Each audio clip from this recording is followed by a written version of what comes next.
Okay, we'll call the meeting to order. Does anybody have any public comments for the meeting today?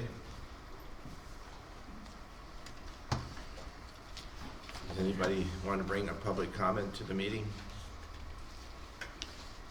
Does anybody have any public comments they'd like to bring up today? If not, we'll move on to the agenda. Is this the same as what mailed to us? Or is this the corrections? We added the CCM contract under AIS. That's the change. So there would be an amendment to Yeah. that. I'll move to approve it as amended. Second. All in favor of the approved amendment?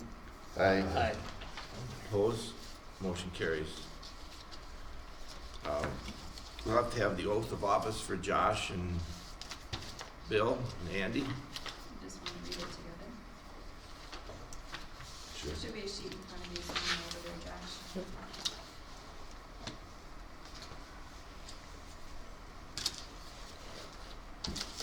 You swearing me in? All of you. Who else is in it? All three of us. Oh, that's right, all three of us got it, yeah. You have to raise your hand. Yep. You're up, Bill. I don't have. You want to just read it together? Yeah. All same Okay, thing? I, Yeah, we- Andy Cronin. I, Josh Elsing, do Bill solemnly Rocan, swear swear that I will support the Constitution Constitution of the United States, Constitution and of the the State of Constitution Minnesota, of the State and of will faithfully and discharge that I the will duties faithfully discharge the duties of the office of supervisor upon which I am now About that. now about to enter. We don't do anything here, do we? You need to fill it out and sign it and give it back. Or you need to fill it out and I have to have someone else sign it. District supervisor and notary public. We'll just have Leo sign it.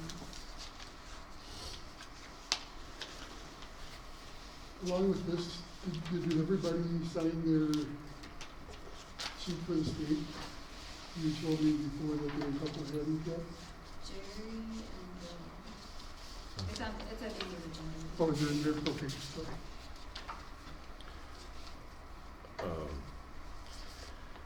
Board of Supervisors' term in office, Jerry and I expires in 22, and Josh and Bill and Andy now will be on the board till 2024. Seems like such a long time away. Yeah. 2024, shouldn't we be in flying cars and stuff? We should be. Yeah. So we'll have to Everything should be just. next have the board election of officers. There's a So pink sheet with that on. Should have this sheet?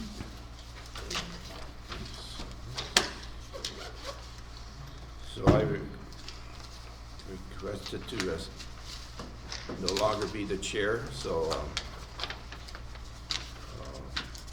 and Okay. It's inside that folder. Inside here? Oh, inside this one. Oh. so we have any nominations for the, is that how we do it? Yep. For the chair position? I nominate Andy. Says, is there anybody else?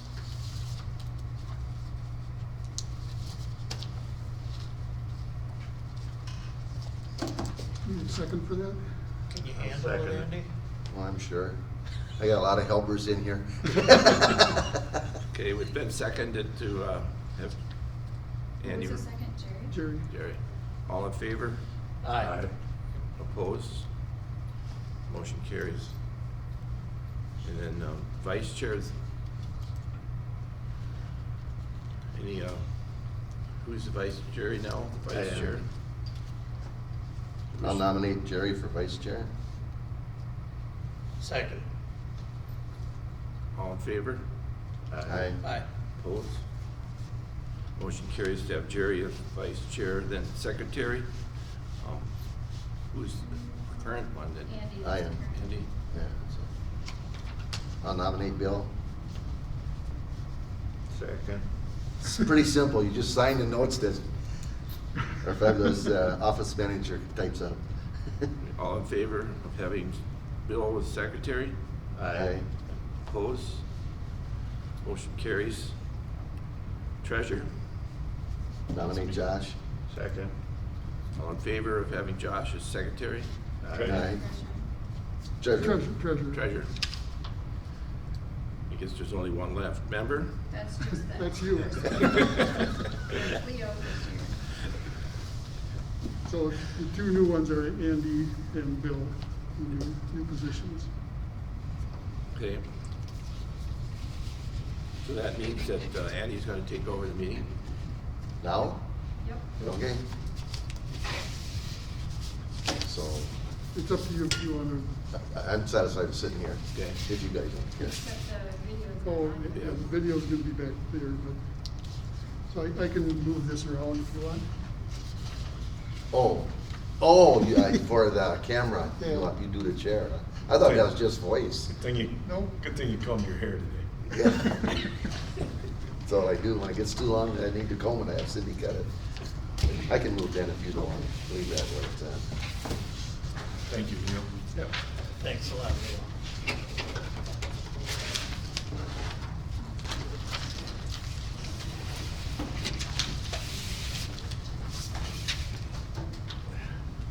You did a good job on that. I don't know how many years was I shot?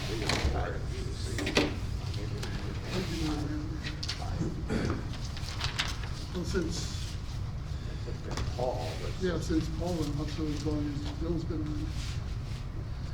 How long have you been on the board? 4 years. 4 years. Could be 4 years. Yeah. Yeah, so you were chair for 4 years.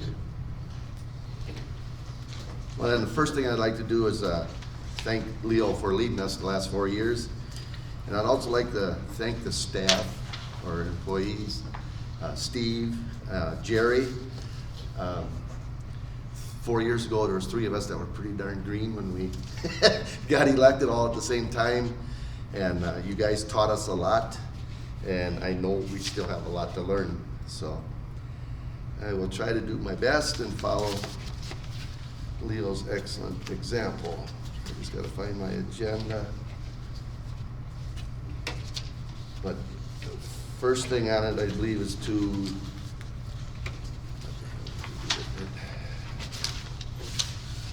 Committee appointments. is the pink sheet here, the appointments. The agenda's stapled together, right? That should be it there, isn't it? No, this is the minutes from last, Right here. no, I got the pink sheet, I'm just looking for my agendas.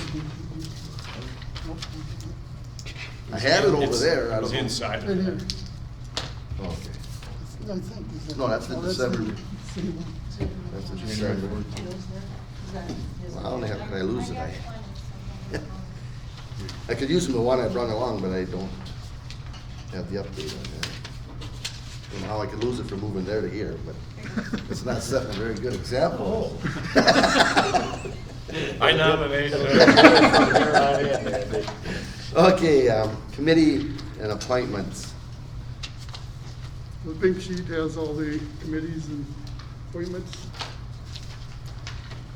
So if anybody wanted to rotate something around, or if you want to just keep it as is, it's, I would suggest just leaving it all the same.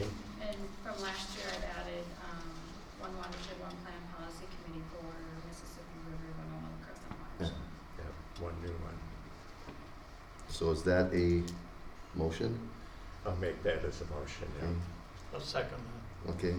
Motion is made in second to accept it as is. Any further discussion? Hearing none, all those in favor signify by saying aye. Aye. Opposed, nay. Motion passes. Oh, there it is, right underneath the pink sheet. So anyway.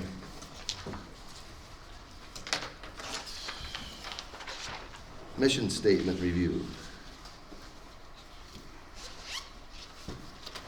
And again, Wanda, I'm gonna ask you if I ever get off course, just keep me straight and narrow.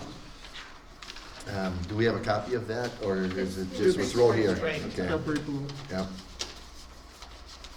This is only about a year or two old, I think we changed it a few Yeah, years Yeah, ago. we Yeah. just revised it not too long ago.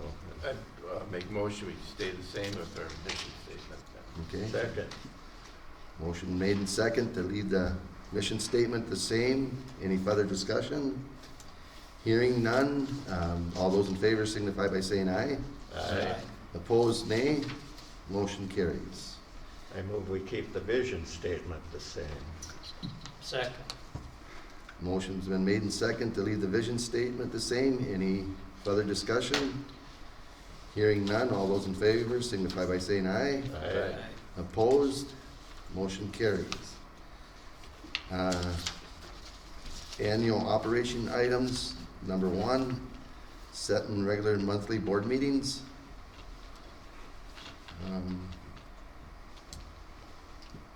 Everybody in favor of leaving them the way they are the same day? Is it? So moved.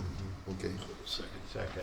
There, We will need to adjust the November 11th one when the Yeah. time comes, but if you want to just wait till we get closer to do that, it's up to you guys. We can do that. Do that. Yeah, okay. Motion is made and second I'm to, sorry, I wasn't. pardon? It was Jerry and Bill. To leave or to accept the dates with the understanding that we will select the November 11th meeting at a closer date. Any further discussion? Hearing none, all those in favor signify by saying aye. Aye. Opposed, nay. Motion carries. Designate official newspaper. It is now what, the Winona Post? Correct. Any discussion or motions? Do we, Winona Post is the designated, but I send the meeting announcements to Winona Post and the St. Charles, Lewiston Press as well. Yeah. Basically, anyone that's free. Yeah. Yeah. well, the Lewiston paper, oh, that's free to put that in there? It's free to put it in, you gotta pay for Yeah, it. yeah. Pay for getting the paper, but it's, Yeah. to put the article in, because it's, they list them as news articles, correct? Meeting, it's under meeting notices. Oh, okay. So, I guess I send it to all the papers if they put it in for free, fine.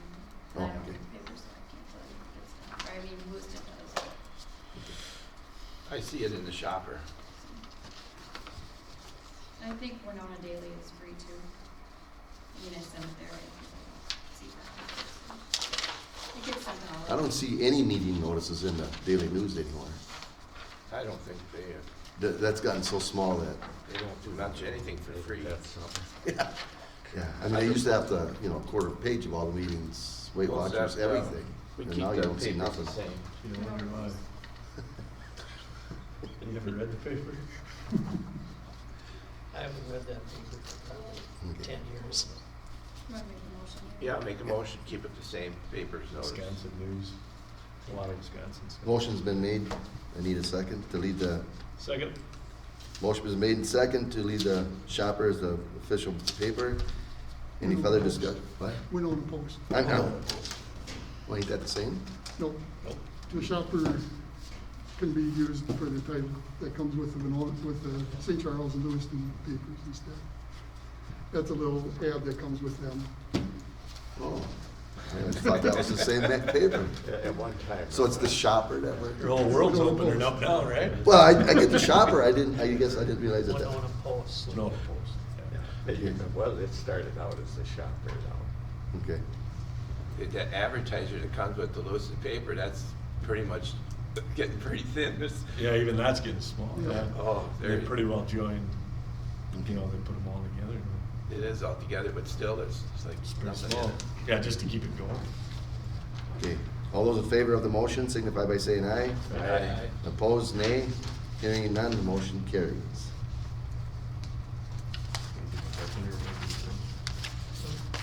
Interweb is very. Designate financial institutions. You want to run with all that? Currently, the Minnos Bank is the SWCD general fund and savings accounts. Yep. And it's also got the authorized signatures for the account or withdrawals or transfers. And when we say transfers, that's just within the bank, that's nothing, or within our accounts, nothing, not to be moved. We don't have to redo those signatures, do we? As long as everybody wants them the same. Well, 'Cause who's everybody's a- signers right now, so. What's that? Everybody's signers at Minnos Bank. So moved, honey. Second. Motion is made and second to leave everything the same. Any further discussion? Hearing none, all those in favor signify by saying aye. Aye. Opposed, nay. Motion carries. We gotta do it for merchants also. Yep. Okay, now Merchants Bank. Well, we keep it the same. Now, with keeping it the same, you have a new chair and new, is it a new treasurer too? No, treasurer's So a new chair, so the new chair would have to, or we can list Leo as the signer. right now it says board chair and board treasurer, so we either, Well, the Yeah. motion doesn't change, we just need to just update you would the have cards. Andy have to go and Yep. sign. Does it does, it just says Cards. board chair, so whoever the board chair is who it's, you would just have to have a new signature. So if we actually approve the motion as is, Right. it would just automatically drop Leo off, he Right. becomes, he just has to sign, so we can still approve it as Yep. is. So I make a Just motion. wanted to let you guys know that. Yeah, I'll just make a motion as is, so, otherwise we gotta switch it to member, which doesn't, so, let's just leave it as it is, so, I'll make a motion to leave B as is. Second. Okay, motion's been made in second. Any further discussion? I would just bring up one point, and it's up to you guys to decide. Personally, I'd like to substitute Bill in there as the designated sign for the simple reason he's a lot closer to Winona, to the office here. Less mileage and stuff like that maybe I don't know what I'm talking about. How often does somebody have to come in and sign? Not very often? Not very often. Oh, I do it, what have I done it, maybe 3-4 times a Okay, year at today's best. gonna be the 5th. Today's gonna be the 5th, right? I mean, it happens. Okay. I mean, I'm just Every thinking of- couple months I probably do it. trying to save mileage for the, I don't ever charge mileage to do it, so Okay. I just do it, so. yeah. By the And luck again, of you're the draw, it's close from usually there. next door when I just try to make it fit in. Yeah, as long as I got notice that I can, run it with some other things. That was my only concern. It's really just to sign the checks, and 50% of the time I have them ready at board meeting. Okay, so. Okay, the motion's been made. Getting to the bank to change the signature card, but I'll call ahead and get it all set up for you, and then they could probably even mail it to you. Okay, otherwise I'll be going there. I am going today and then possibly tomorrow again, so if you could do it by tomorrow, I can call them today and see if they can get it ready for you tomorrow. Okay. In St. Charles? No, that's right, this is for merchants. Merchants. Yeah, We can talk about it after the meeting. yep, so, okay. Motion's been made and second to leave Merchants Bank the same. Any further, we did all that. All those in favor signify by saying aye. Aye. Opposed, nay. Motion carries. Authorization of district manager. That's basically to be able to sign the grant agreements, that are Not sign them. the reports. To sign reports and be the designated person to talk about the grant. Yep. I should leave it as is. Second. Motion is made and second to leave the authorizations all the same. Any further discussion? Hearing none, all those in favor signify by saying aye. Aye. Those opposed, nay. Motion carries. Number 5 here, the budget. That'd be the green sheet.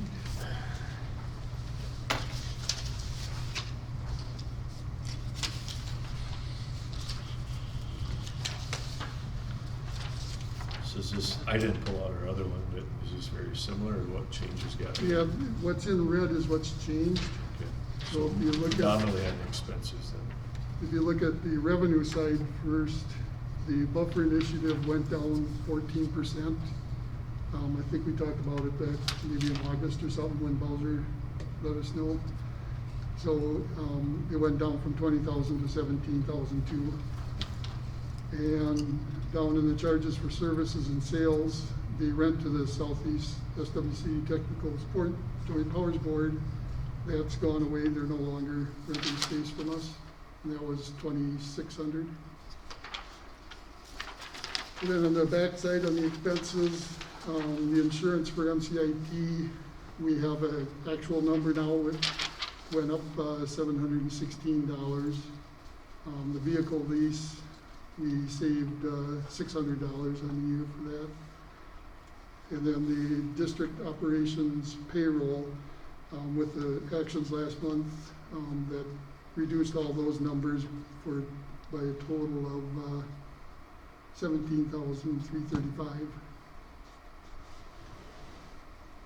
So at the end, income less expenses originally was minus $15,853, and now we're at minus $4,033. So we saved over 11,000 difference in all these changes. So but we still have the capital outlay of 10,000, which is not that we want to pull it out of there, but to balance the budget out technically if we put in. Or we have operating reserves. Does it say that again? We also have some operating reserves. Right. But, yeah, so either way, even if we laid the capital outlay, I mean, technically the budget would balance Yep. minus the capital outlay. And there's also possibilities of other programs. We always have Right. different things we're looking for or throwing at us. There's a chance, I should say very good, but probably not real good, but there is a chance maybe having a contribution agreement on the new CRP sign-up. It's probably not as likely just because they're not expecting as many CRP applications this go around, but you never know. So the other one is the rent on the building. Is that all? Nothing's changed at this point. They did contact me last week and they want to talk about lease options. I don't know if that's talking about our current or down the road. And I asked them if we could wait till February because we got a lot of stuff going on in January. Yeah, because that could be another variable in this. Yep. I'll move approval of the proposed budget. Second that. Motion's been made and second to approve the proposed budget. Any further discussion? Hearing none. All those in favor signify by saying aye. Aye. Opposed, nay. Motion carries. One quick question here. So the actual on the operating reserves, if I read this right, we've got 113. Yep. And that's up pretty significant from a few years back, correct? From a few years, yeah. Yeah, probably 3 years ago when we really We started started looking at at like that. about 75. Yeah. So, I've got one question, Daryl and Wanda. On these, we do have a building committee. Should that be on this sheet also? Public relations. Yeah. Oh, it's under public relations. That's Okay. what we kind of talked about, was that last month or Last month we approved November? the public relations. Okay. committee to Okay. be the So, just checking. For partner relations. partners, right? Okay, consent agenda. Move approval. Policy Policy review. review. Oh, I'm sorry. Policy review. That's the blue sheet. No, there's a lot of policies there, so we didn't print them all out. I do have them on the overhead if you want to look at any of them. And I guess staff, we haven't recommended any changes to any of them, but it's up to you guys. Oh, no, I'm sorry, we do. Yep. The financial assistance cost share policy, we did look at adding something on there. I don't know if you, the ones above, if there's anything about that. Those are the last 3 of the page. If there's anything about that you want to look at or consider changing. Instead of going through each individual one, I put them on one page so you can see what we have. If there's one we want to look at, we can. Otherwise, it's totally up to you how you guys want to do it. unless there's any known concerns, I guess. The 319 grant, is that, That's a feedlot. is that the discontinuing or is that cut back or what is the story on that? It's discontinuing, but we still have probably 2 projects to go this year. So So we need. where is that gonna be? That's the second to the bottom. I know, but, to me that was, for Winona County, that was a big deal. Yep. So is there any place that's gonna, the slack be taken up? This is actually a federal grant, Okay. and they've switched it to very small watersheds instead. And right now, we don't have any thing that we're looking at, but we're always looking, so we may come up with something. The tough part about that is we would have to find a small watershed that, if we were looking at feedlots that have feedlot projects, and they're scattered all over the county. That's the argument I always have against this targeted cost share is our projects are scattered all over, and every watershed needs help, not just one little one here or there. Daryl, we had to pick a watershed number Yeah, for the remaining money that's in this grant. No, that'd be for the RCPP. Okay, We're talking that's a different grant, Yeah. okay. What did we pick for that, Garden Brook? We did Garvin Brook, but, yeah, I don't think things will be ready there. And those dollars are going away also. We've had, there's one or two applications that got denied. Can't remember, one for sure that got denied. That's a USDA federal money, where the 319 is EPA that goes through the MPCA. So I'm kind of puzzled that if there's a farmer that has problems with runoff, what's his option then there's no option for his cost share? Once this goes away, there's still federal, Okay, still federal. but maybe we could consider using some of our regular cost share. The funding for the federal can fund about 1 or 2 projects a year, that's it. Yeah, so that That's all. yeah. It would be available, you'd be competing against the people Right. in Stearns County, the people in other parts of the state, because it's a state fund pool. There's nothing going on in Stearns County. Wouldn't the various funds also Yeah, come they're into very- play on that? Yes, it's possible to fund things under the watershed one plan also. The Root River right now, we're not, because we have the RCPP that covers feedlots in that area. Right. But when once the that time RCPP comes. runs out, then we could add that to it. Sure. And we're at least a couple of years away for the Mississippi Winona Crescent.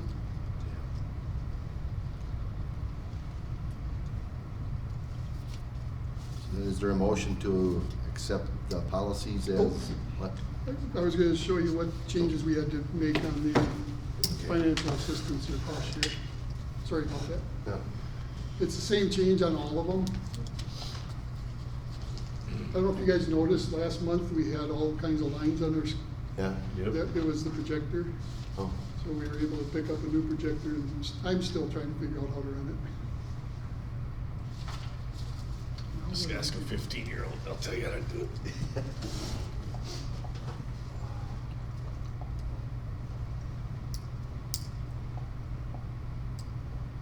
So everything, we kept the same, except at the very end of the policy, at the end of it. Oh, you didn't grab I grabbed the wrong one.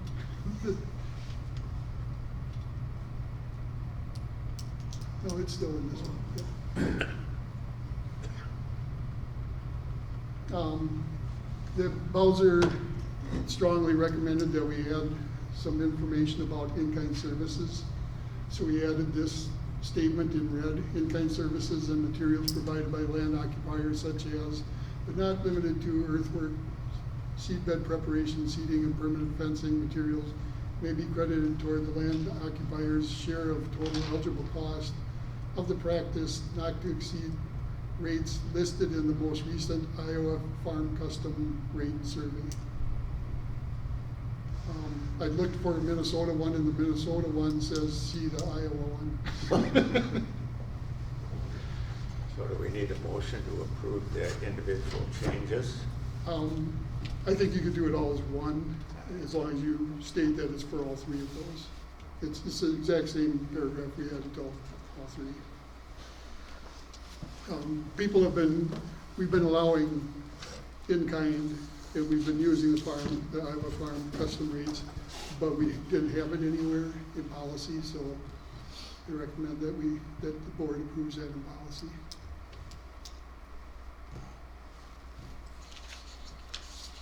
So is there a motion out there to approve as amended? I'll so move. I'll second it. Motion is made to approve policies as amended. Any further discussion? Hearing none, all those in favor signify by saying aye. Aye. Opposed, nay. Motion carries. Now the consent agenda. I'll move approval of the consent agenda. Second.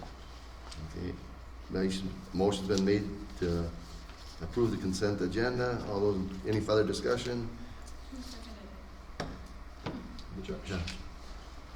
All those in favor signify by saying aye. Aye. Opposed, nay. And that includes items 1 through 4, correct? Under consent agenda? Yep, Okay, so now we're on the Root River watershed. so that'd be your gray, couple pages, 3 pages.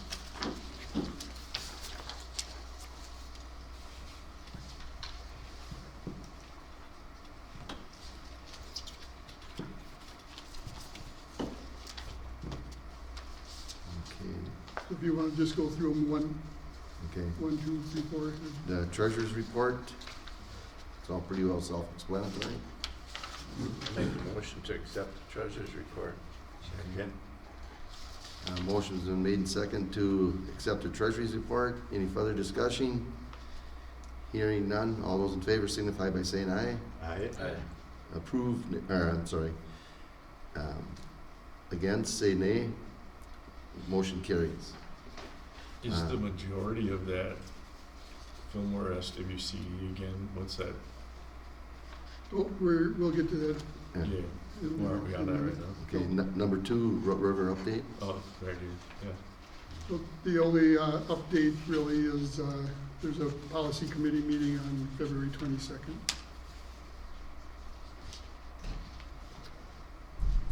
Make So motion. that would be Jerry. That's just an update, don't need any motion on that. Motion's been made. Is there a second? So that's just an update. Oh, that's just, okay. Number 3, 2018-19 Root River payments. Okay, that's what you were asking about? Yeah, I must have missed the update deal or whatever, so. So generally, maybe this will answer your questions. The Root River SWCD, it shows, if you look on the back page of the, back of the middle page, in red are what payments are. I didn't do it already here. So Fillmore SWCD, it's for administration and cost share. That's the egg practices is cost share. And that's for 2 grade stabilizers and 5,500 square feet of a rock-lined waterway. That was stabilizing a waterway coming into a structure. It looked like it was possibly coming out of a culvert or something, probably similar to your neighbor's, Andy. They did a rock waterway coming down to the structure. Yep. And then the Root River, they did 4 grade stabilization structures. And those, both the Root River and Fillmore SWCD projects had at least as much in federal money as they had in One Watershed, One Plan money on those projects. They were pretty significant. I don't remember off the top of my head, but the one project for Fillmore, I think was it $90,000 or something like that? So they received a lot of federal money on those too. Winona County, that was working with St. Mary's University on that watershed modeling that we need to do for the grant. And then for us, it was 141 acres of cover crops with 5 landowners, and that's all we could cost share. I think Lance reported on that last month that almost every person that did cover crops with us did more than what they got cost shared. So moving back up to that 1210, and I know we approved that, I just don't remember talking about it, just that flat 30,000. How'd they come up with just a flat even 30 grand? That was, Just kinda all that was seems like left it. in that fund, Oh, so they had to round it to that.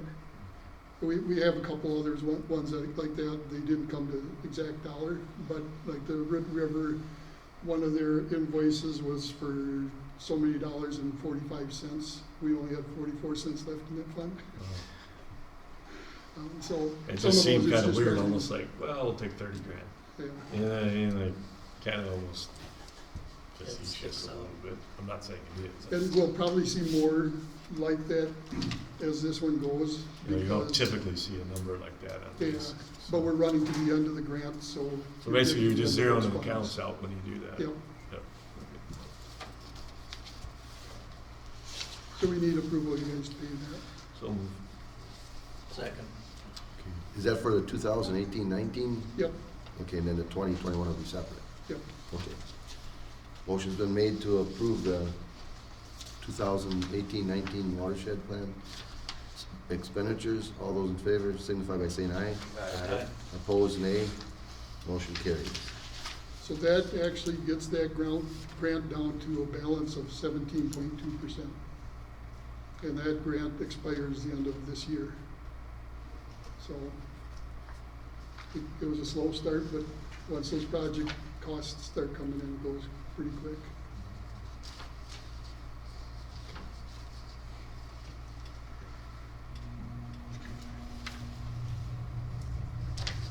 So then now the 2020-21 Root River. Yep, so that's the last page. And all of this is for technical assistance or admin. We're working with landowners, designing projects, getting cost share contracts. There are a number of contracts already signed with landowners. I'm assuming those projects are gonna start as soon as things thaw out in the spring, after this very bad winter we've been having. Yeah, it won't take long.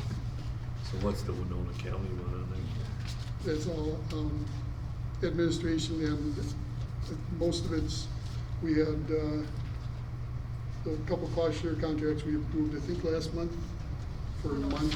Winona County. The Winona Oh, County. Winona County, that's also working on that, modeling. So how much more is that? That's, it's gonna continue for a little while yet. I'm trying to remember, she couldn't make it today, but, I think she said they're almost done with their modeling on the watershed. But I'm not positive, I think that's what she said. Got about 3,000 into What do they actually do when they model a watershed? Do they predict where the water's gonna come from? Yeah, they use the topography maps, aerial photos, they kind of look at what vegetation's on over a certain number of years to get an idea of the flow. And then the model calculates where the most likely erosion and things like that are gonna occur. that? It's an educated guess. Yeah. So, Well, actually, on some of our ball meetings, they actually set up monitors Yep, in some of these places to check the actual water flow runoff from fields and stuff. Yeah, and it's just it's an educated guess as to where they think that might be the worst place, and then they go out and start looking to see if it's true. Yeah. I have opinions on this, but what they want these models to do is give us as staff an idea where to go look.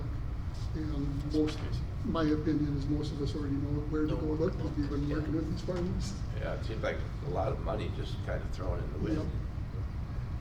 It's something I've been fighting for years, but it is a requirement of Bowser, so, Oh, really? for their money. It's part of that PTM app, prioritize, targeted, measurable. I mean, I would say it, if this money like this was spent, you know, and then you would,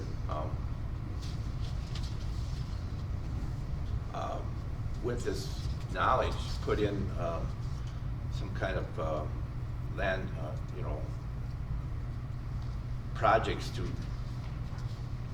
hold the water back, or, you know, you know, like, so, but it looks So like. that's what they want it to be. Yeah, But like I said, most of us already know, or the farmer already knows and comes to us and says, this is where I'm having a problem.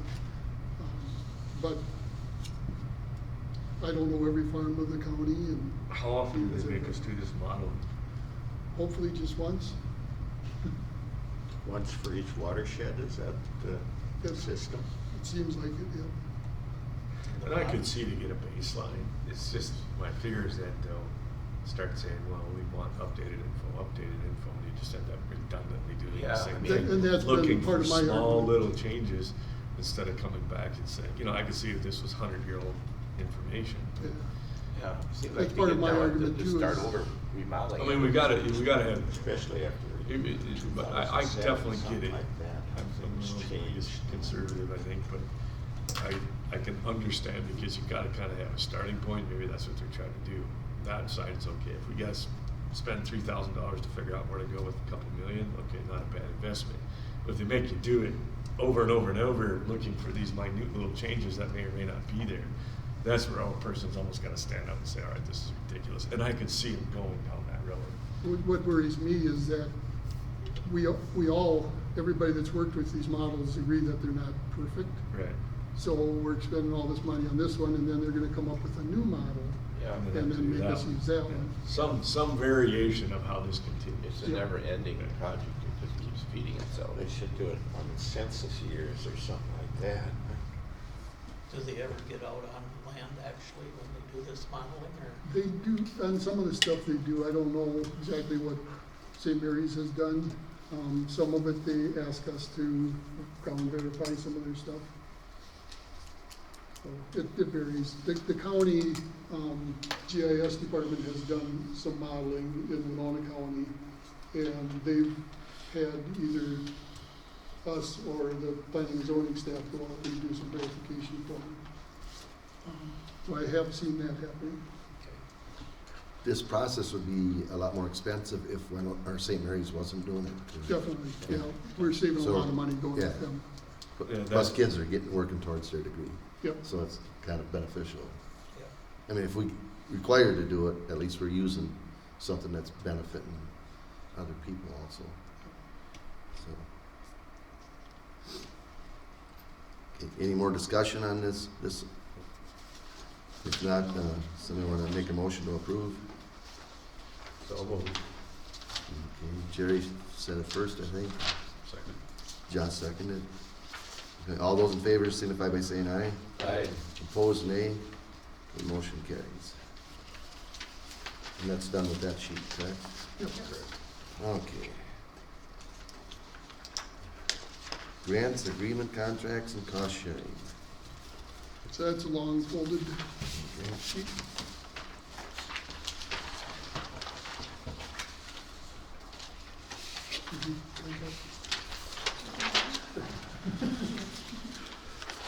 So basically, we're looking at payment on 2 cooperative weed management projects, doing oriented bittersweet control or removal. That'd be the Darrell Bates and Mike Chickanowski.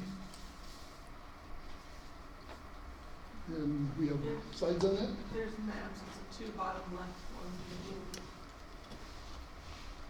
I'm pointing at the screen, it doesn't work. It doesn't, no, you have to point it at the machine. That's Chickanowski's. So his was 11 acres, a lot of it was pretty steep, bluffland, kind of around his house and then up on the hillside. The yellow, okay. Yeah, outlined in yellow, the 11 acres. The north end of it was pretty sparse, but very steep, and then moving down to that south end, it got really thick really fast. So they had a lot of work to do. Initially, they were gonna use a forestry mower out on this, and their machine broke down before they could get it out there, before the end of the year, so they cut and treated everything, by hand. And it sounded like this week, Monday, Jonathan will go out there and, he was still working with Mike to just do a small area forestry mode. So that wasn't ended up not being part of our project then, but, he was gonna still get out there with forestry more so that Mike could get in there and do continuous maintenance annually to keep the tree growth down, so, This right across from the Black Horse. yes. Did you say there's another picture too? Yeah, so if you go back to the home page and go over to photos.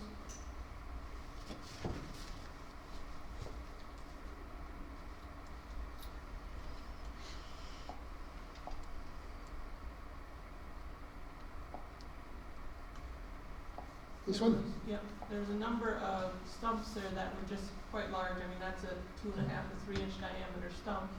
I counted about 27 rings on it, so about 27 years old there. So it's been there for a little while. That's a vine.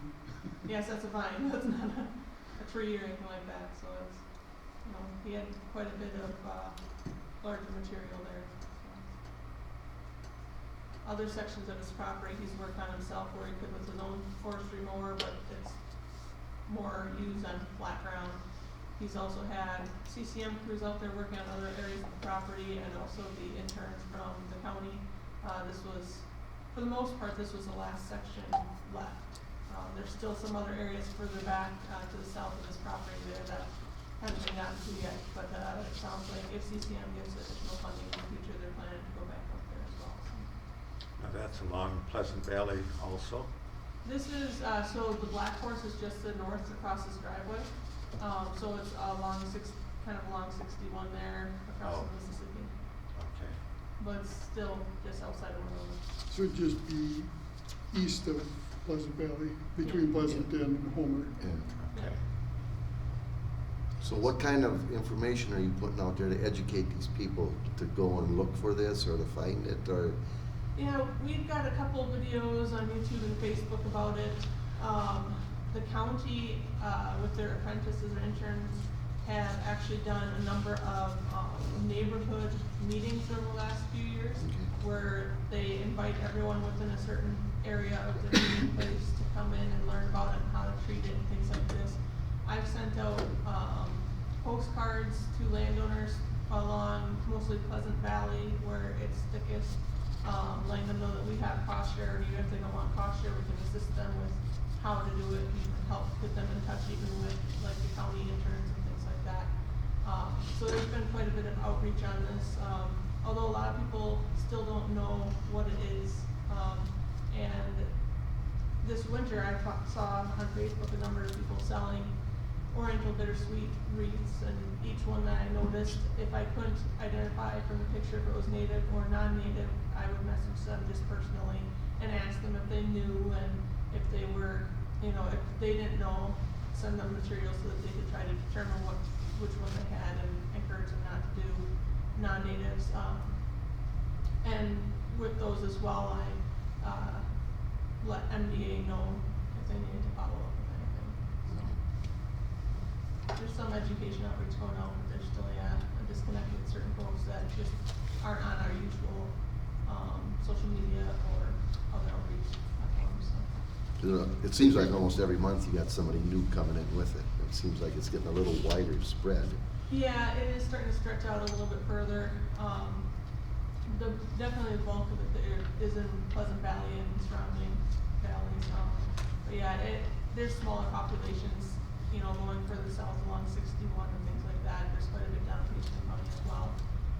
It's just starting to be more noticeable as it's about 5 years after it's seeded is when it starts showing berries, and so usually we're 5 years behind when people start noticing it. Our priority for the cost share, the highest priority is for people that need more aggressive control that just the CCM or hand crews can't necessarily do themselves. Yeah. So that's been our priority.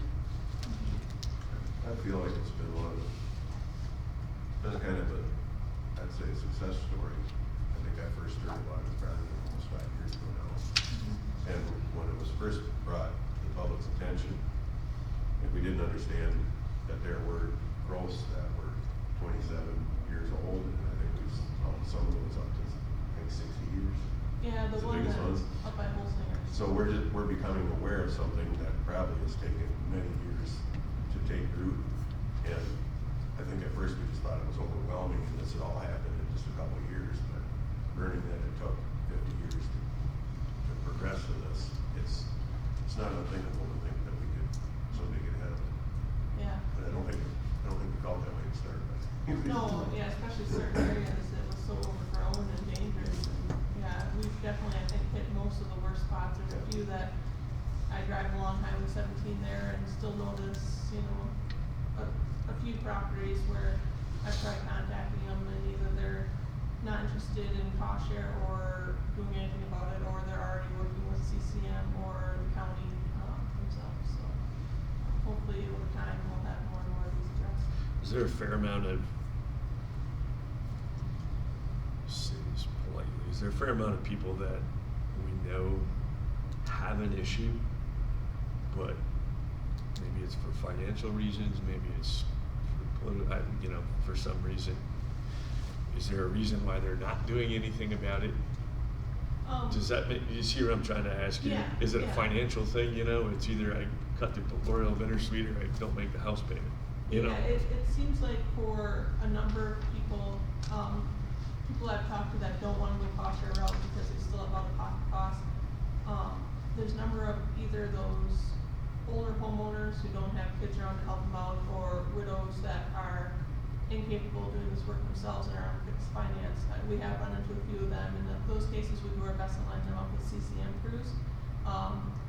They're not sure how their funding's gonna go over the next few years now, though, with everything that's probably gonna be changing in that aspect. But, there have been a number of people that financial constraints are an issue. Is there any sort of, you know, I don't want to put a financial burden or tell anybody what to do with their land by any means, but is there any sort of low interest loans, no interest loans for things like that that can help They people? can go through the, The ABNP loan, Yeah. we could do that. Is that ever presented to us?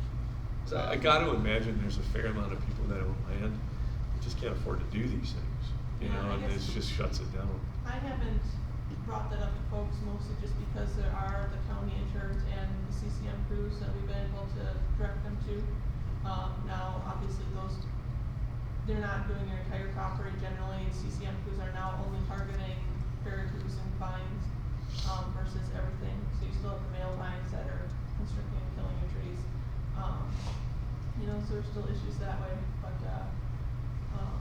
we haven't brought that up with them yet, I guess. Just And curious. yeah, it's a good idea to keep in the back of our minds. It's just Because there's a something fair that amount of, consider. and that, you kind of nailed it, I know there's a fair amount of, say, elderly landowners that, I think you're seeing a lot of land get transferred, just over the last couple of months. There's been a lot of sales on land, Yeah. and that's from an older generation to a younger generation, and maybe the younger generation will. Part of what I like about the way this program is working is it's been just entirely willing participation. There hasn't, I mean, we haven't come. up with Forceful a- aspect. We're gonna mandate a shoreline buffer law and we're gonna come in and you're gonna comply and it's gonna, I mean, Well, and technically. county's doing a pretty good job, government's doing a pretty good job. and that's why I bring it up, because if it escalates, you know, what are the alternatives rather than the mandate you will do versus what can we do to, Yeah, and technically it's an eradicated species, it's a prohibited noxious weed that's required to be eradicated. That's just how it fits under the noxious weed law. And so technically you could be gone after if you refuse to do anything, but most people are willing to do something, it's just how they do it, you know, and how quickly they do it may be different. I used to be that It's a guy. financial You're the mayor. incentive You're for the official weed business. inspector. And that's something I tried to. Their wooded property is gonna be Yeah. devalued because, you know, the desirable trees can't grow, they're taken down by these. I was when I was on the Yeah, town board. and I expressed that to certain folks, and some people say, well, I don't, you know, I'm not in it for the money of the land. Well, it's not just the land, it's habitat, it's wildlife, everything, you know, is deterred or, brought down with this fine over time, so. How much does the commitment kind of turn people away? 'Cause I know this, it's not a 1-year thing. Right, yeah, and even like Mike Chikanowski, he knows he needs to keep up with it and keep looking at it each year. You know, he says, long-term with a lot of folks, you're not gonna get them coming in here and respraying regrowth every year, and it's something that, you know, we discuss with each landowner as we tell them, no, this is not a one and done, it's, you've got a seed bed, just like buckthorn, you know, just like everything else, and it's one of those situations where you do your best to provide the landowner what they need in order to succeed, and hope that they take it from there kind of thing in a lot of cases, so. So, under the noxious weed law, which the townships have to enforce, correct? Or municipalities, either one. Yeah. Yeah, and it could come down even from MDA if they wanted to, you know. But I mean, to keep an eye on this, could you just report it to the township so that, because each year they're supposed to go out and do a noxious weed survey. Oh, really? Yeah. See, I didn't know that, and I know that a lot of work now is being done with How many EdMaps do? for mapping Yeah. and getting the word out. A lot of people are getting, you can sign up on EdMaps, which I would assume anyways, that MDA's had all the townships sign up for, where it notifies you each time a noxious weed is, confirmed. And it'll have a map and all that along with that. I know that the MDA does a annual weed meeting with the townships or the county or whatnot, so hopefully that's getting, Yeah, the county, I believe, is maintaining a map yes. of all the sites that anybody knows about. And like she said, the county works with the townships for the Okay. weed. Is that Yeah, I think all technically noxious Eric weed? Johnson was. I think Jack Eric's, Yeah, yeah, he's the weed inspector. or yeah, whatever. weed control. All noxious It's a little weeds. overwhelming, maybe. Yeah. I know our old town board used to do it, they'd only go as far as what they could see from the road, you Yeah. know, as on their annual weed inspection. And generally, that's really all the further you can do, you know, even like me driving down the road and seeing something and trying to contact a landowner without permission, I'm not going out there to look for these noxious weeds, you know, Yeah. the system. You have to stay on the Well, roads. then, Yeah. Whitewater Township, how many acres are owned by the DNR, you know, Right. 3/4 of the acres are, so the biggest violators tend to be the government. What, the government does stuff wrong? No.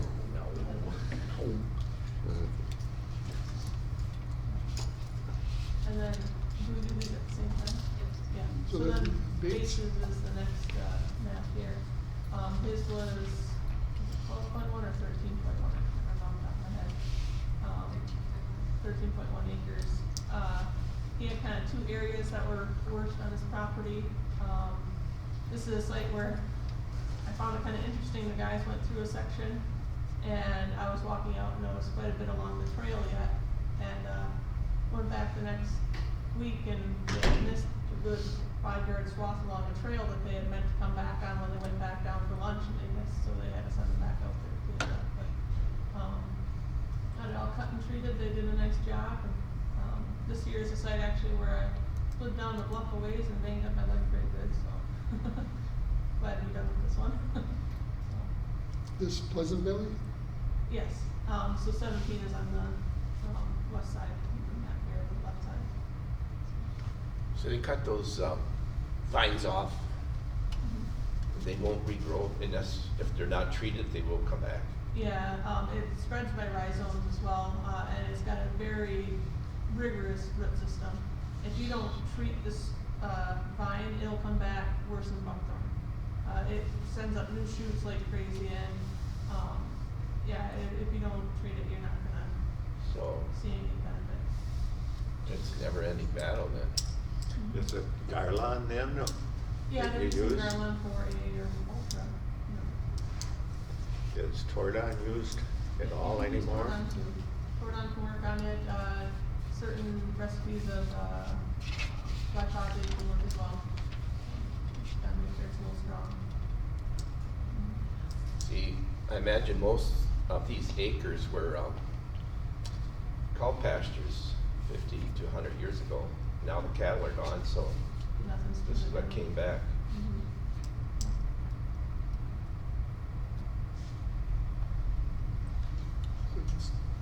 Those are the two cost shares we're asking for payments on. Make motion approved. Second. Motion's made and second to approve the cost share payments. All those in favor signify by saying aye. Aye. Opposed, nay. Motion carries.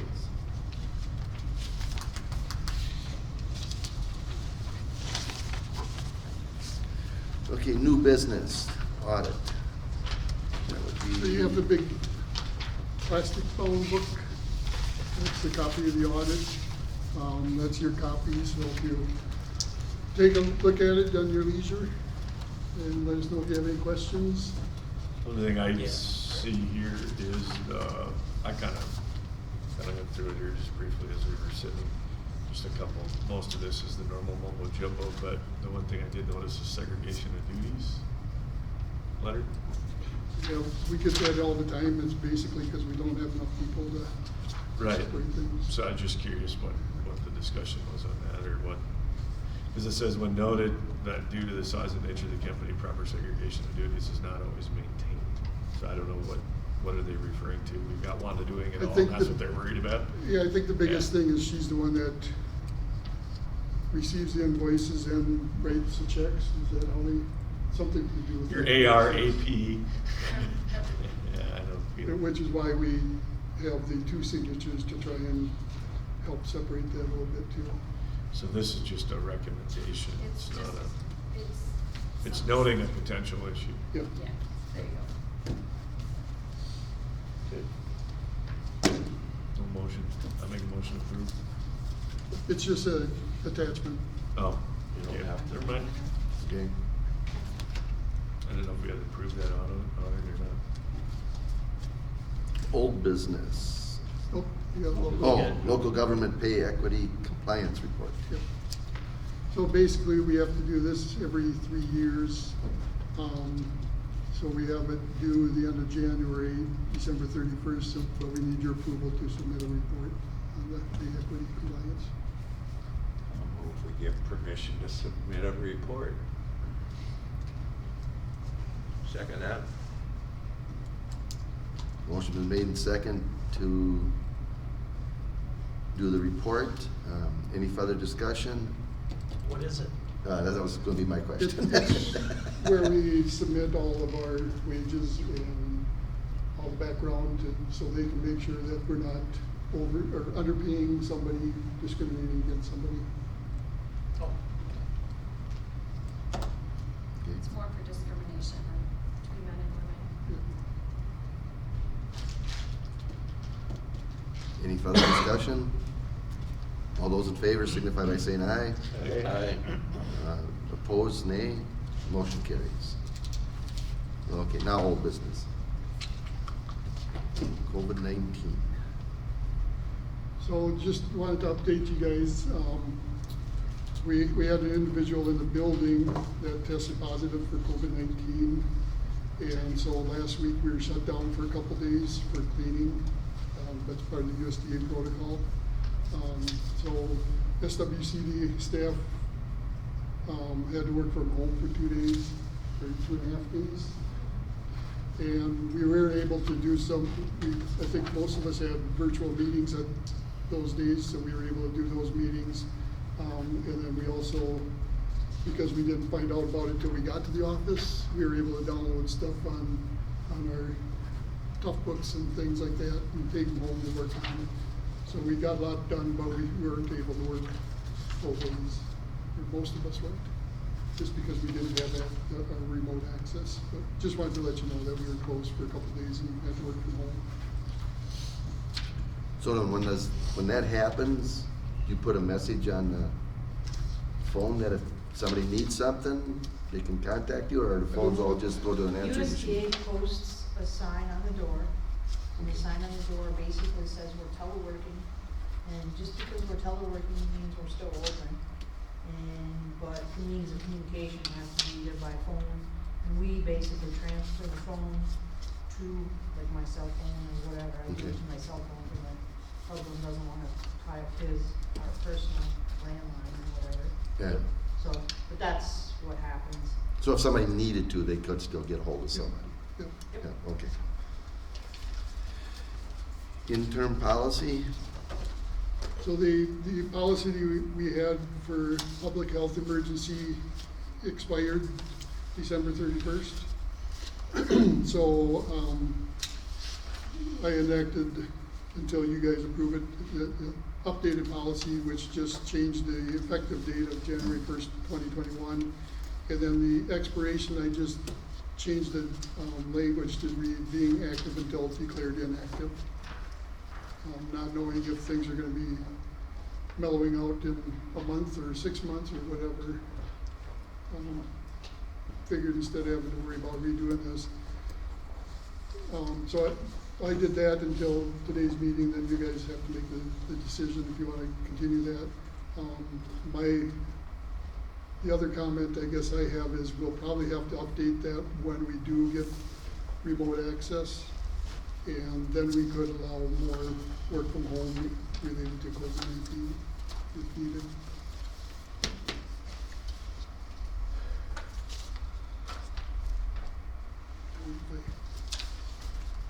So So we just need approval unless you. make a motion to approve the interim policy. Second. Okay. Motion been made and second for the interim policy. Any further discussion? Hearing none. All those in favor signify by saying aye. Aye. Opposed, nay. Motion passes. Computers and network for remote filing access update. So if you see this big black thing in front of me, that's our new rugged laptops. We got those yesterday and they're all the program installed and we have them connected to our network internally, but we don't have remote access yet. Wanda got a regular laptop, not the rugged kind. So that all happened yesterday. I'm still working with the county IT and our internet provider to figure out how we're getting everything connected for remote access. I just, actually, before I left the office, I got an email I haven't even read yet from county IT about some questions that internet provider had for us. Hopefully things are gonna happen sooner than later, but we started this process in July. Or I started it, I guess. I think I brought it to you guys in August.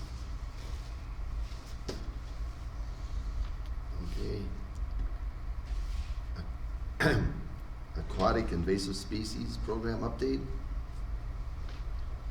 We got our agreement for a CCM apprentice for the summer.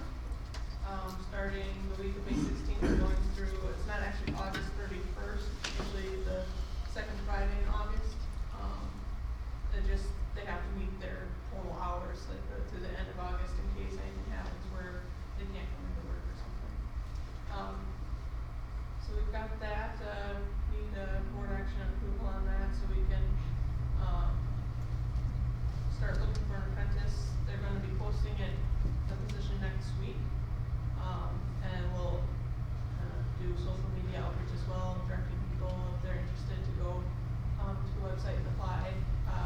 Over the fall and winter, I've talked to 2 people, that found out that we've had an apprentice in the past and are very interested in applying and looking forward to it. So, hopefully we've got a couple of really good, folks looking to, apply for us.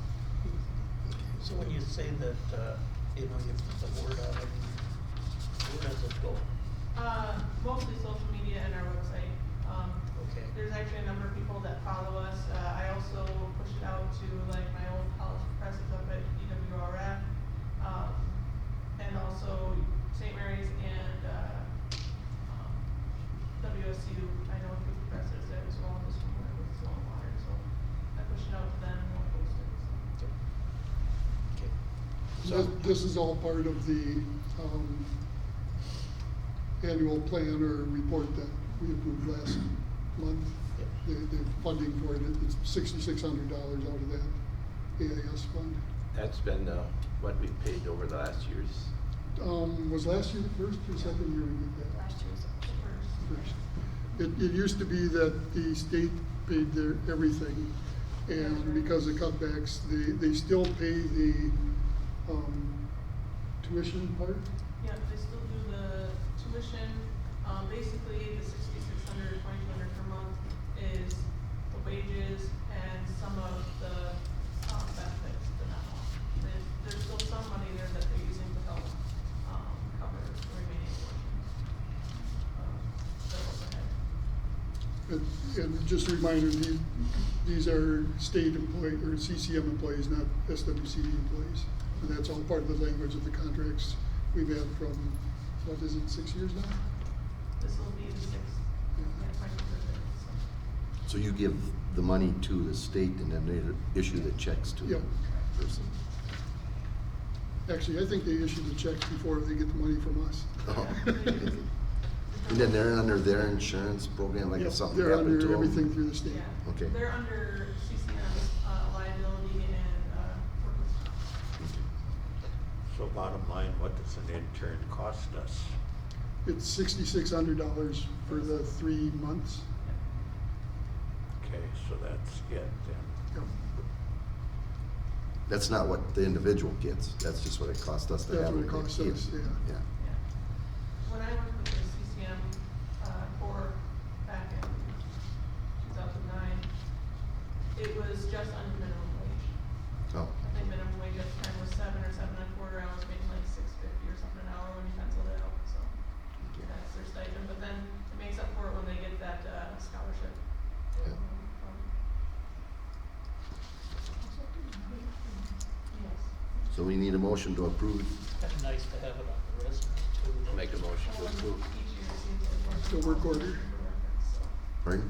To approve the work order. Yep. Is there a second to that? Second. Okay. Motion been made and second to approve the work order. All those in favor signify by saying aye. Aye. Opposed, nay. Okay, motion carries. Okay, we're down to reports. Mr. Jacobs. County board's been pretty busy lately, so recently approved a new 80-bed jail facility.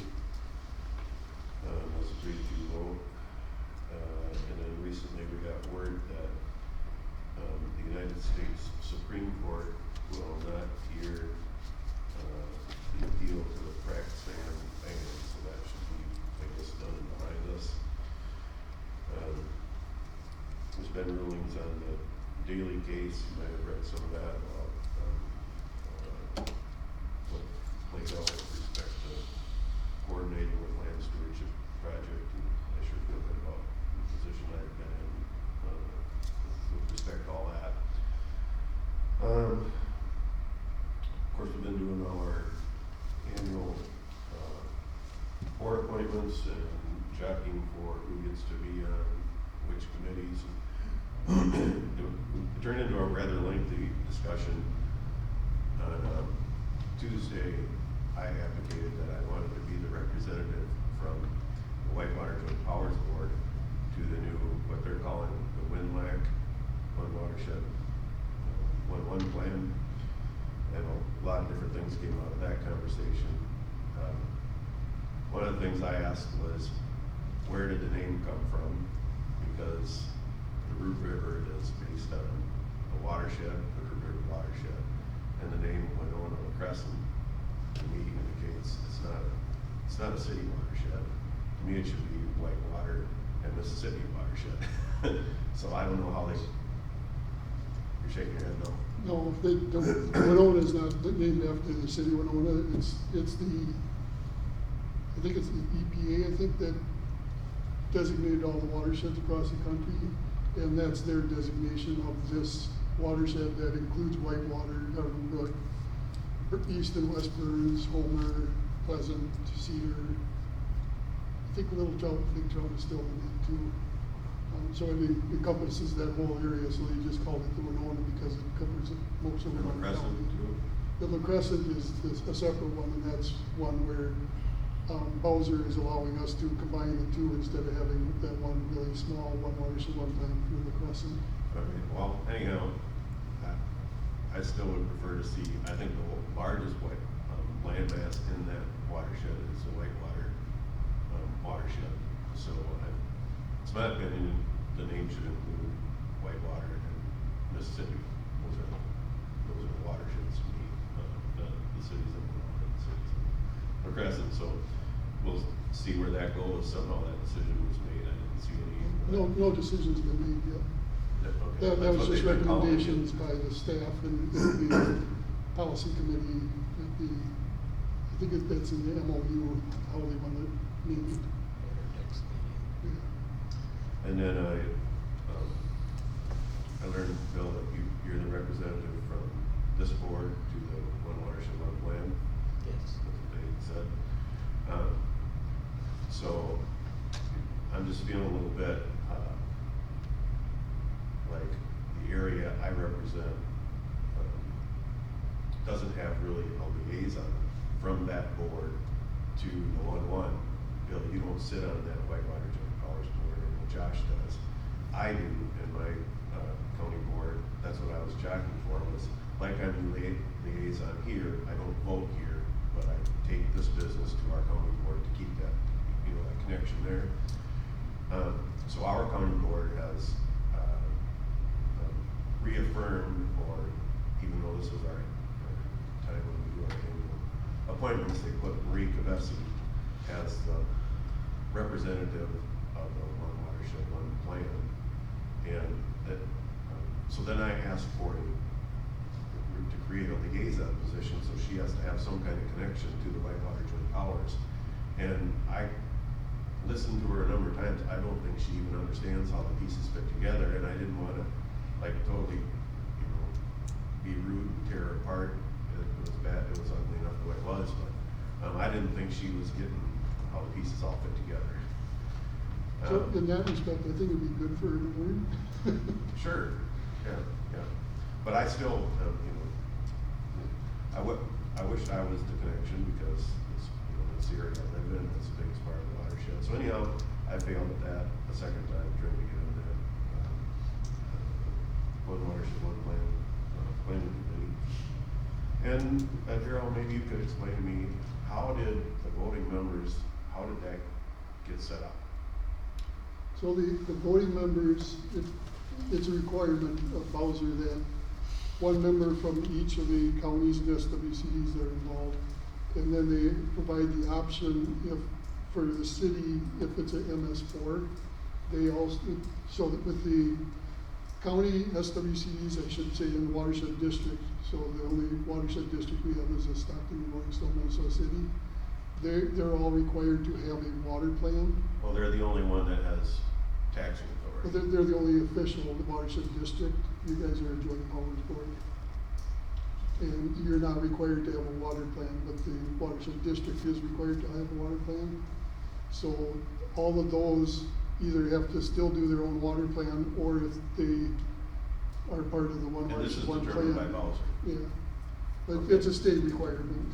Okay, If- because to me somehow that all feels wrong, that somehow Bowser can say, city of Winona gets to have a person, a voting member on the 1-1, and there's gonna be a county commissioner, and since there's a majority of Winona County commissioners that represent the city of Winona, they take and put 2 representatives on there, that live in the city of Winona, and 0 from the Whitewater district, which is the biggest district in the watershed.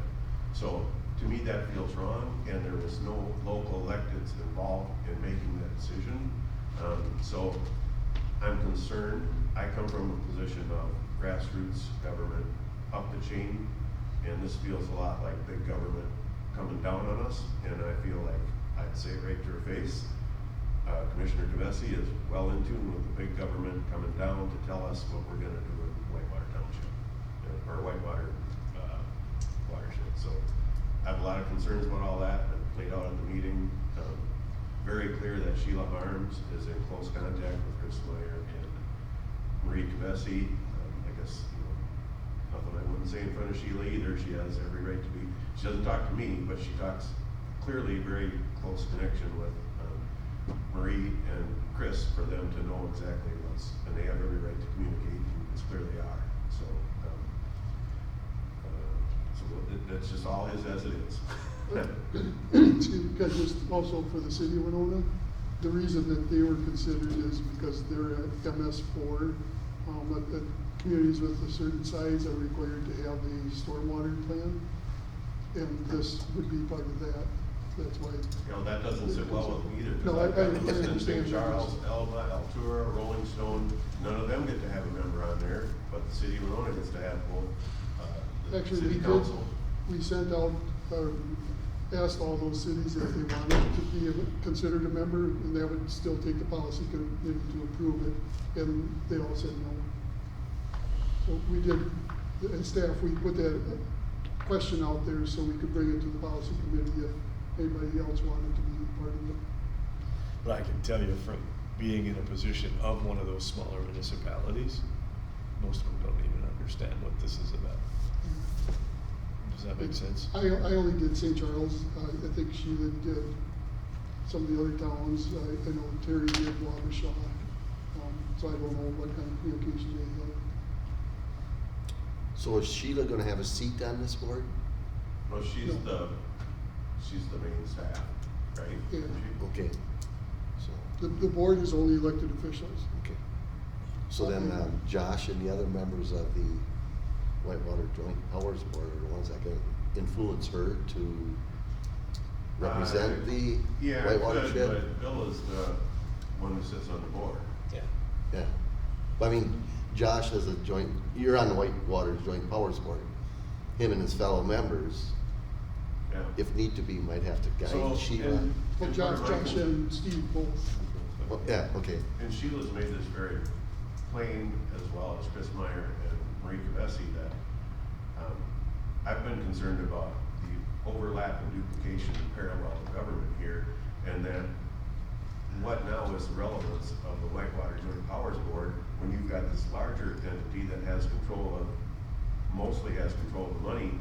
I don't feel like there's anything that the Whitewater Joint Powers Board can do that this new board can't do. So, we've got just a new competition between two boards for the same money.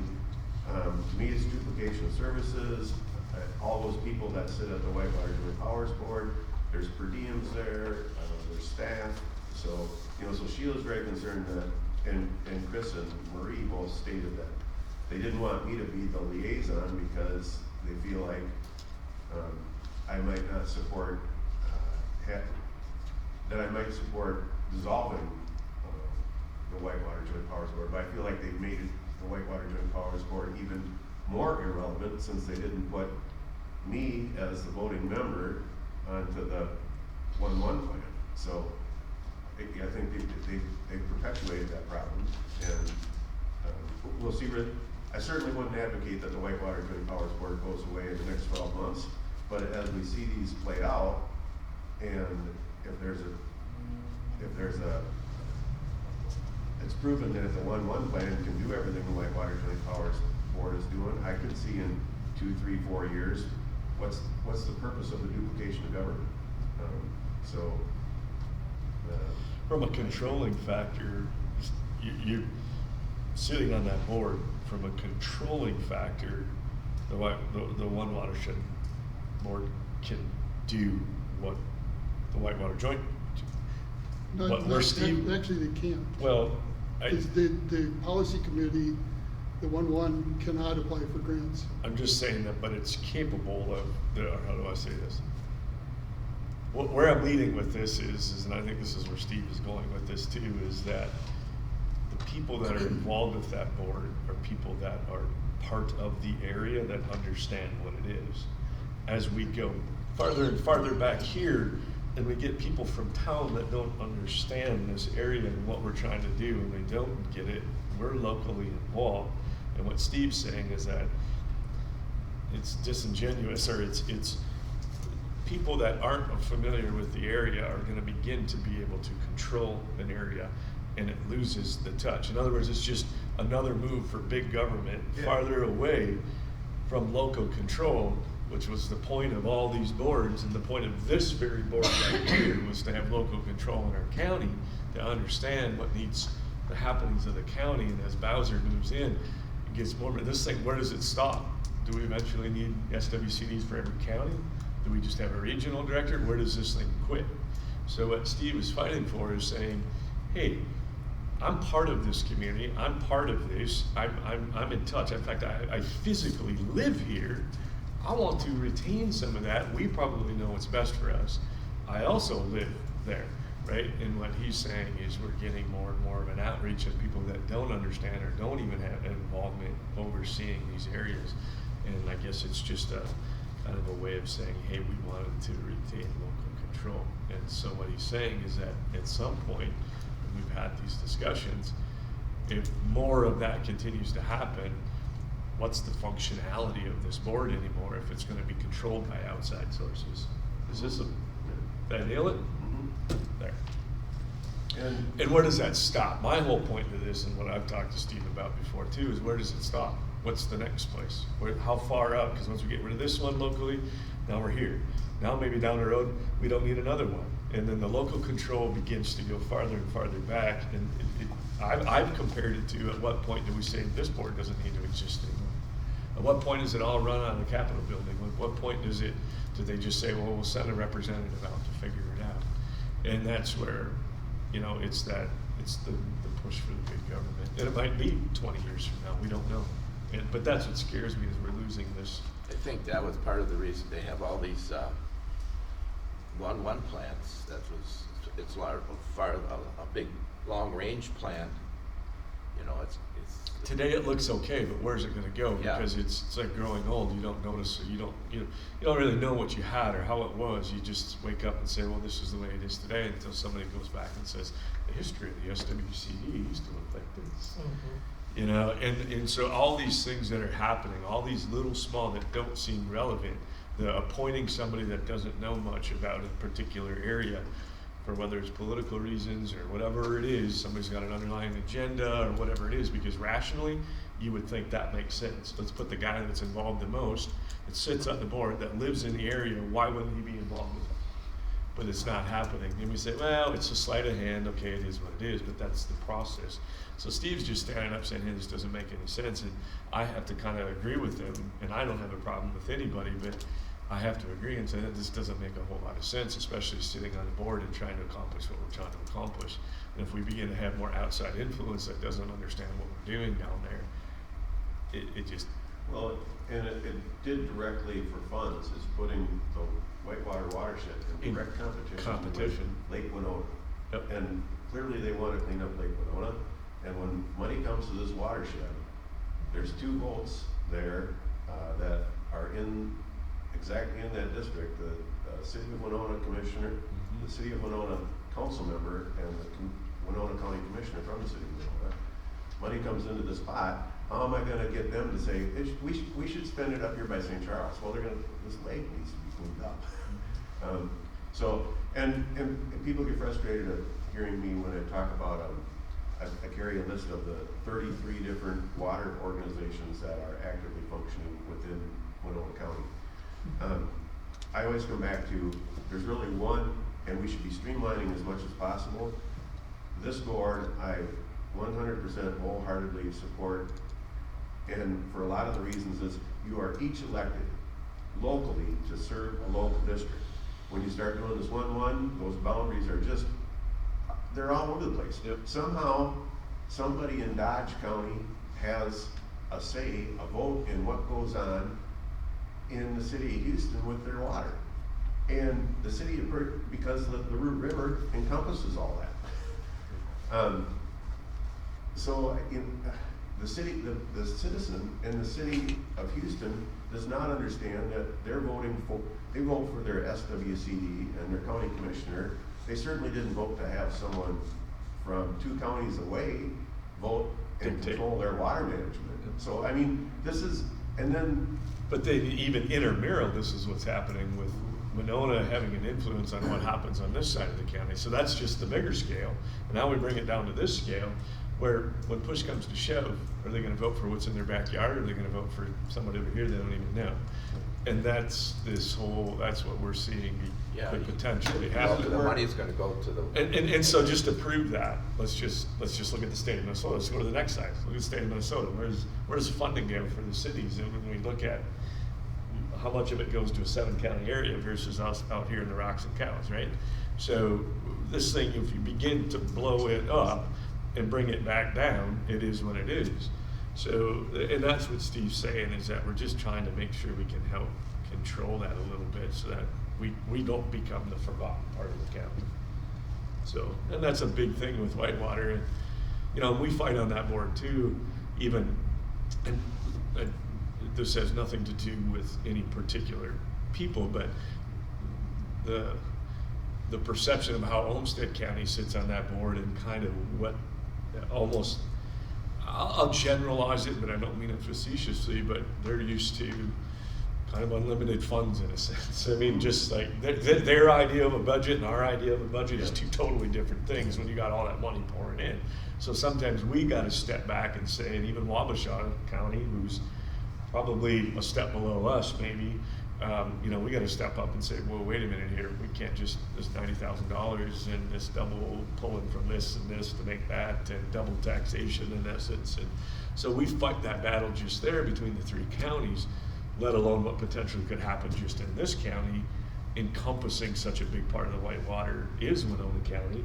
So him and I kind of have this, we're heavily involved with what happens just because of how much Whitewater is in Winona County, and then trying to play off or trying to work with the other people that maybe have a different mindset as to governing based on budgets and everything else. So did I say that plain enough?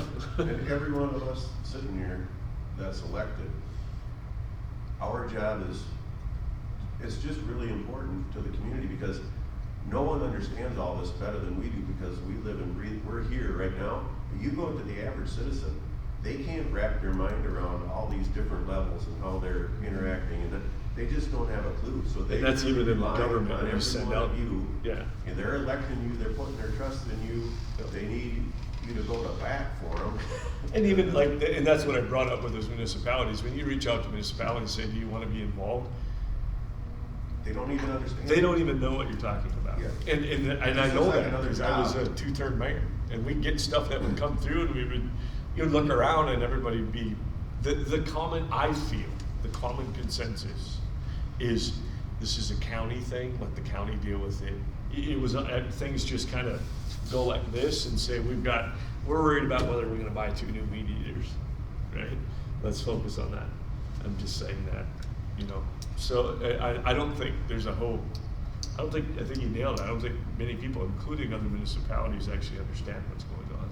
And so what oftentimes happens is it gets pushed to the big city because they might have a clear and a consensus of we do understand because we have the staff to help support that. But then what happens is the decisions get made out of those areas back for the other people, and that's what we're trying to stop.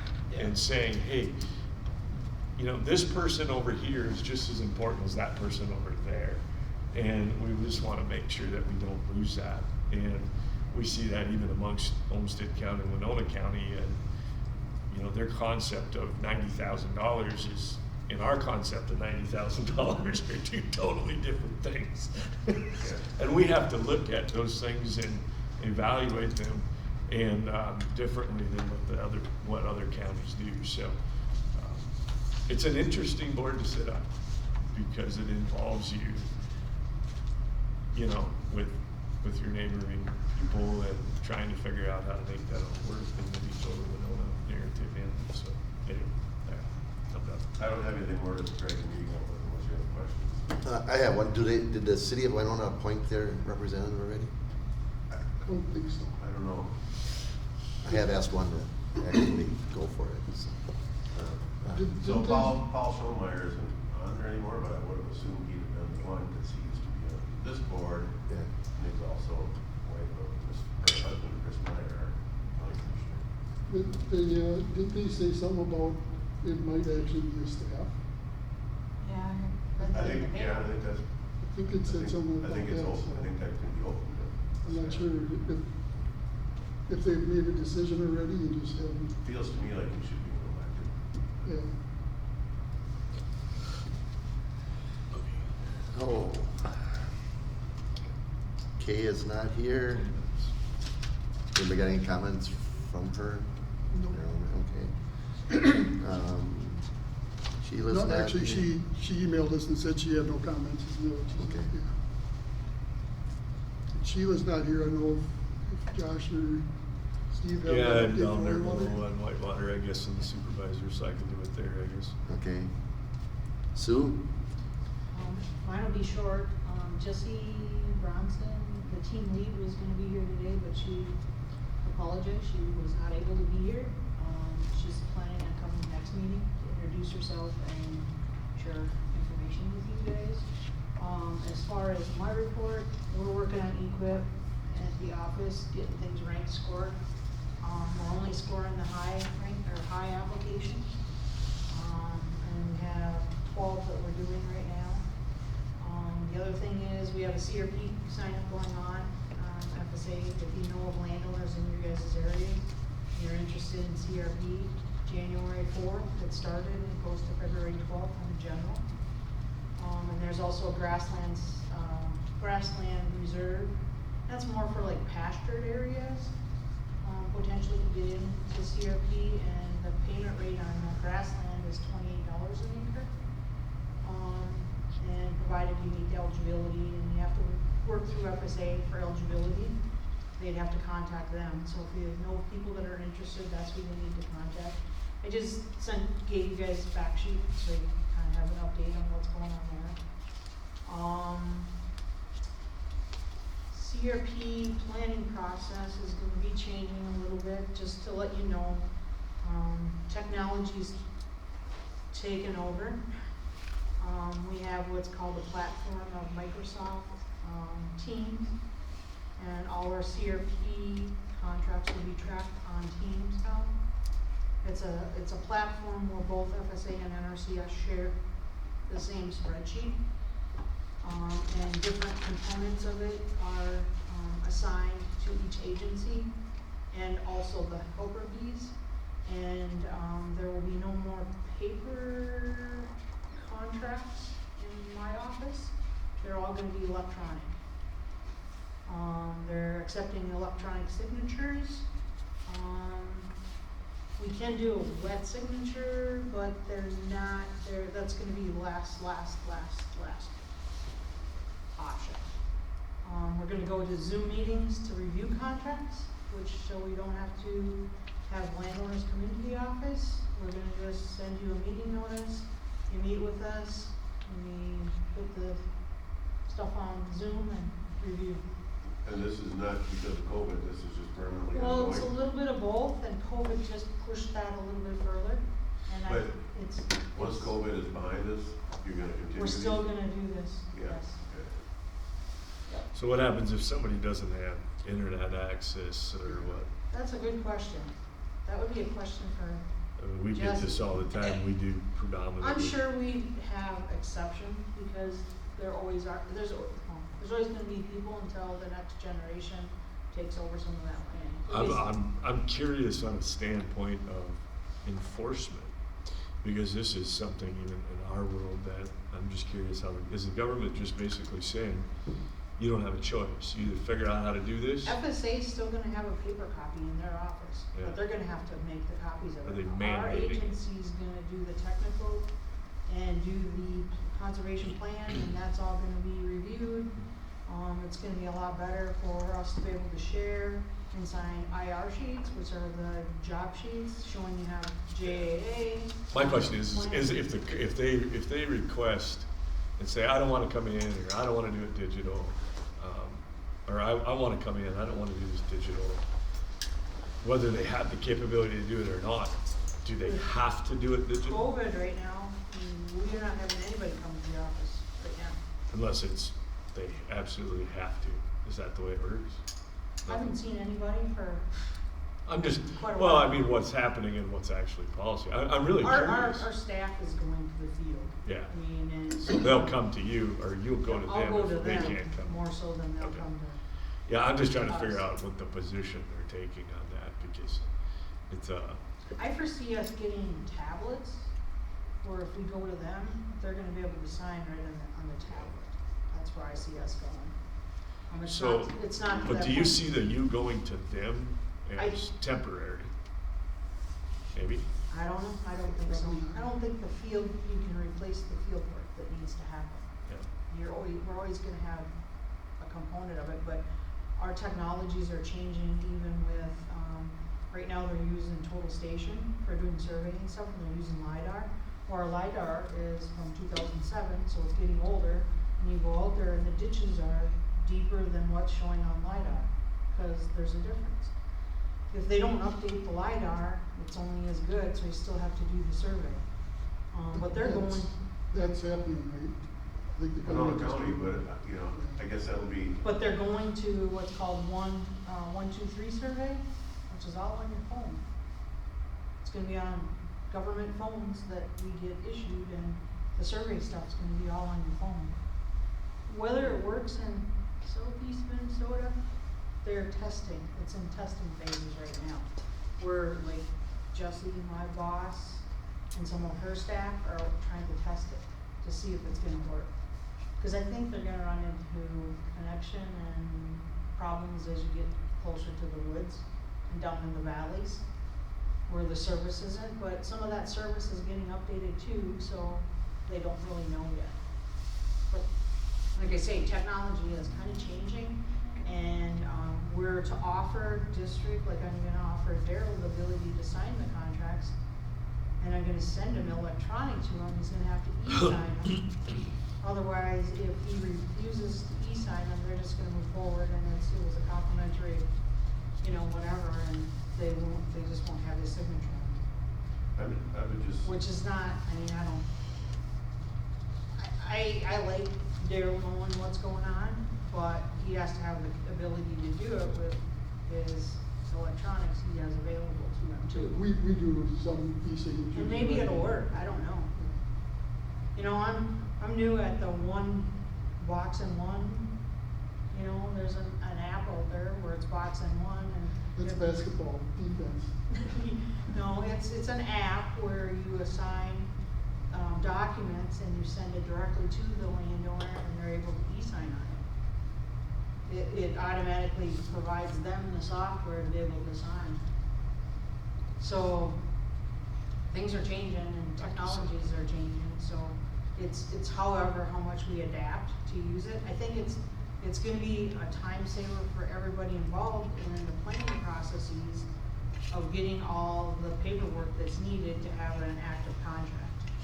And tracking the loose leaf paper, oh, did you go do the eligibility thing, did you go do the conservation plan, did you do the map, and you know, that, and it also allows other people outside to remotely help our offices that have a huge workload in CRP, because they can sit in their office and do some of that stuff. They may not be able to do it all, they may be able to do just portions of it, but any portion that they can do to help, and our staff is getting smaller and smaller. That's my next thing on my little report. We're going to direct hire right now, which means, we have a lot of positions open. We have 23 soil com positions open in the state. We have 17 technician positions, and we have 2 engineering positions. And some of them, they're not even getting applications on. So they're going to direct hire. If you know a person that is interested in and has a background in these and have graduated, they come to me with a resume, and they still apply on Jobs USA, but I notify my boss that this person put an application in, he'll grab it, they'll hire him on the spot. Other than, and do the background checks later, or after that, after hiring them, because we're missing out on. Well, we're missing out on applications because our hiring process takes so long. By the time we get to hiring them, they've been grabbed up by everybody else. So that's why they're going for the direct hire. They may not be able to start and show up at our office, but at least you have the top of the cream of the crop, and you're able to make a decision on hiring. And it's always pending your background checks. I mean, they can walk you right to the door as fast as they hire you too, if you don't check out. So, that's what we're doing anyway. So I'm busy recruiting people to apply for these positions. I just contacted somebody at SDSU and trying to get the word out that these positions are existing and to pass it on to their students, the people that are gonna be graduating in May, to see if we can't pick some people up from different states. them are the kind of things that we're trying to do. That's all I have. There's a lot, I don't have the ability to share stuff with you. And Jesse has authority on releasing stuff of the building where USDA's at on that. I mean, she was gonna share some of that with you too in regards to that. Do you A big see- thing is the local work group. The local work group meeting is important, and we're finding it out this time because, we're going to do the ranking now, and what we decided at our local work group, example, forestry, we decided, ephemeral erosion in the woods was a big, high priority. Well, our practices that we're trying to get approved now, we're trying to do invasive species stuff, like control buckthorn and control ornamental builders. We have them with applications that I have. That's not a resource concern for that practice. So Jesse had to make some adjustments to be able to rank, our applications, and it's a learning process. But we need to make sure at the local work group that the practice that we see that people are interested in trying to come in on, match up with the resource concerns. Another example is Great Staves in one of the counties, and it wasn't our county and it wasn't Fillmore County, one of our counties. They had ephemeral erosion on Great Staves. Well, all of the resource concerns were gully erosion. They had the wrong resource concern, so some of them contracts may not get funded this go around because of that. So it does become important that it matches what we're trying to do or the practices that we're trying to implement. And we got limited money. It's 26 million instead of 29 million that we had last year. That's for the state, Huh? Federal. for the state, statewide though. Yep, that's statewide. And so we're dealing with less money, so the ranking stuff becomes a lot more important. And there's many pools, and they're applying for both EQIP and RCCP in some cases, and getting, some of the funding from EQIP and some of the funding from RCCP EQIP, and combining them to get the total contracted amount. So, your question, Steve? Sorry about that. Oh, I guess I was just wondering, do you see the changes that are kind of progressing over the last 6 to 12 months, maybe requiring less brick and mortar in the Oh, yeah. future? Oh, yeah. Yeah. And I kind of thought Less that would space. probably. Way less space, because we're not gonna have any, file cabinets. Yeah, that File probably cabinets isn't are gonna be gone. Winona County. I mean, we've seen that there's there's a big percentage of our county work that can be done remotely from home. And people, kind of question me for having the initiative of selling the government center and fitting all into the county office building. But now after COVID, it's like, county office building is big, really, because, what, In our state con, once COVID gets over, he told us that we're gonna be going back to only 1 day a week of being able to telework. yeah, But I think there's gonna, he may say maybe 3 days a week or 2 days a week or whatever. There's gonna be some sort of component there that you're not gonna have everybody in the office all the time. I don't know if any more COVID funds will ever become available again, but when you guys were applying for them, I thought you should have been applying, that everyone here should have had a laptop, and that you could have done virtual. You could have justified Meetings and all that. virtual meetings, and everyone, the technology will pay for itself over time, but it's,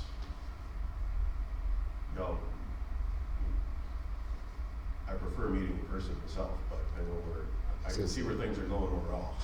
I'm glad we didn't get it because, Yeah. again, I had the ball meeting virtual and I just, it's just not the same. It's not the same. Yep. It's not the same. No, I agree. And I don't Marshall think Ward you and I get are the only the- two that come physically to the boardroom, and the rest of them, but I don't think that option is gonna ever go away. I think people will be able to attend virtually. It'll be both.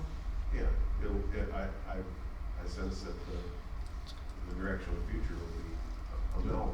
We had an all employee, state con meeting. The state con was the presenter and all of our employees throughout the state were on this Zoom meeting. Yeah. You know, the money COVID to just save, forced not people having to to go become to familiar with it. Yep. Anyway, Do we need that's all I to have. be concerned about security? I mean, with Zoom meetings and stuff like that, I mean. Next generation? Just let it go. Well, You I'm know. sure there's a way that people could break into a Zoom meeting. I would assume USDA there's a got way. hacked. We did. There's no denying that. Yeah. I just, personally, I just seldom have any concerns with security at all, because everything I do is public, and if you don't see my phone or my iPad, I guess some people who send me stuff have some right to privacy, but I just feel like you're sending it to a public official, so someone asks for a Beware. data request and they want my stuff, I'm not, I'm an open book, so I. It's a I little don't have bit much different though concern. when you're talking signatures for enrolling in a program. Yeah, And I Some know people there, have I got know there was a rights to concern privacy. with. Well, that using- also includes social security numbers and things like that. Well, I think you're seeing all our forms are eliminating the social security number is what's going on. They're updating some of that, but, or we're not supposed to be asking for it. And this is just You know. the tip of the iceberg. But everything Yeah. revolves around that social security number. yeah, I don't know if it's you're right, Bill, good or anything that not. goes into a computer. If it stays- Yep. No doubt about it. And it's as good as the employees that are Yeah. using the data that they're receiving too as well. Well, and it's how as good as careful they are. it's as good as the hacker. And, yeah. Can we call We the don't order know here where and that move on? information is going. I'd like to call the order and move on here, guys. We're just kinda having a conversation. Yeah. We gotta keep moving here. So- Bill, do you wanna report on Winlac? Nothing to report, Okay, haven't had a meeting yet. okay. But I would like, you know, to, maybe talk with Josh and Steve a little bit more, you know, maybe before I go into this meeting. If that would work with you guys. Yeah, when do you gotta do? The That meeting is on the 25th. 25th, no, Yep, Yep. 27th. 25th. Steve, 25th. Steve's probably gonna be more valuable than I am, you know, as far as the other, Okay. but, I mean, I can definitely. Okay, all Being we're doing supervisors, do you have anything else that you wanna bring up? right. No. Okay. Anything else? Josh, you wanna? On the Whitewater, so, yeah, just some mild discussion about some different grants, just questioning, kinda how the Whitewater positions people that deal with contracts that got kinda called to question as far as, the way it's reported with not exposing who got what. So we had a discussion on that. They did, I think we had 13 or 14 cover crop, payments that we had sent out for people in the Whitewater Joint area, and then a couple on the 319, grants for well water. Just, kind of an overcap with 2020, some of the projects that we had done and what was all involved and entailed. Pretty mild discussion. We had Rich Hall, redesigned from the board, just for the personal reasons, so we thanked him and gave him a little certificate for all the years that he had spent. He was a good guy, nice guy, very smart, knowledgeable. That's pretty well the general overcap of the Whitewater. Anything else then? No, nothing off the top of my Okay. head, I guess, so. Bill, do you got anything on the Southeast Soil and Water? Joint board? No, we have a meeting on, what is that, the 27th, We got personnel committee meeting tomorrow. personnel committee? Yep. Did you get email on that? No. Okay. Send it to you, 'cause you're on that just for this one, if I remember it, aren't you? Yeah, Yeah, but yeah, that's tomorrow. And then, that's for JPL, or JPB? JPD, yep. Okay. I don't have it on my calendar here, but I think it's at 9 o'clock. I'll send you the email and stuff. Okay. So the personnel committee meeting tomorrow, and then, yeah, the, regular joint powers board meetings on the 27th. Want an email? Yeah, run it down for you. Okay, Jerry, you have anything? No. Okay. Leo? Well, our biggest industry in Winona County, one of the biggest ones, is dairy. And I think it's kind of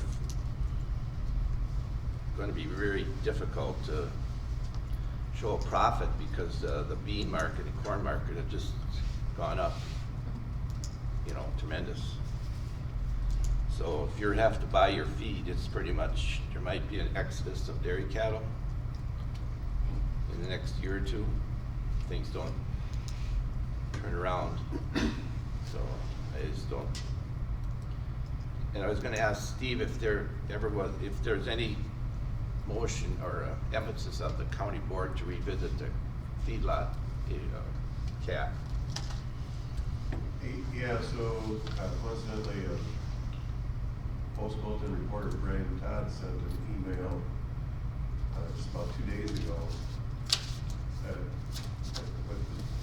expressing his frustration that our county attorney is continuing to say we can't have any discussions about anything to do with dairy or feedlot size or appointments of anything that has to do with that case. And his frustration was that, hey, the judge has already ruled, these commissioners colluded, they worked unlawfully, but he hasn't yet given his, what the remedy is gonna be. But, so Brian Todd's position, the reporter's position was that, hey, that's like a judge saying, you know, so-and-so is guilty of murder, but he hasn't been sentenced yet. We don't know what the sentence is gonna be.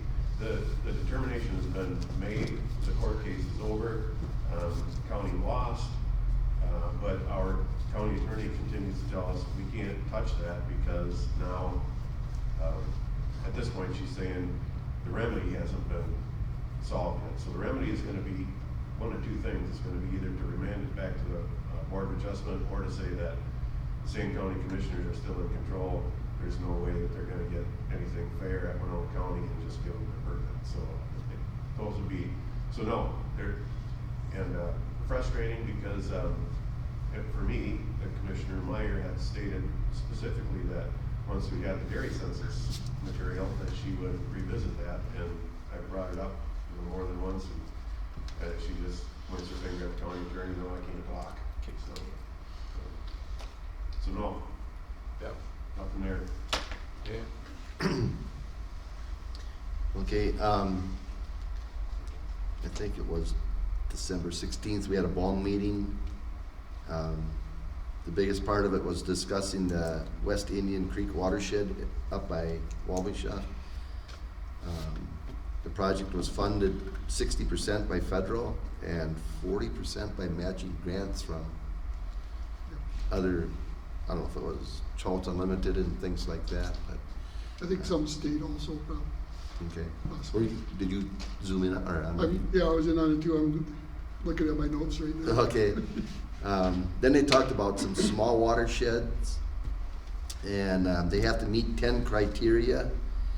And I got in my notes here that we have that study going on for St. Mary's, and that's how some of these criteria were being met, is by the work that this study is doing for, like when they do the our watershed plan. Then they talked about the nitrogen management plan.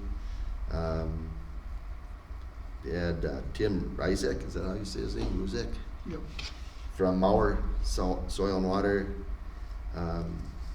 He talked about the water plan and outreach. He's the water planner and outreach coordinator. But he was talking about over-communicate, tell your story.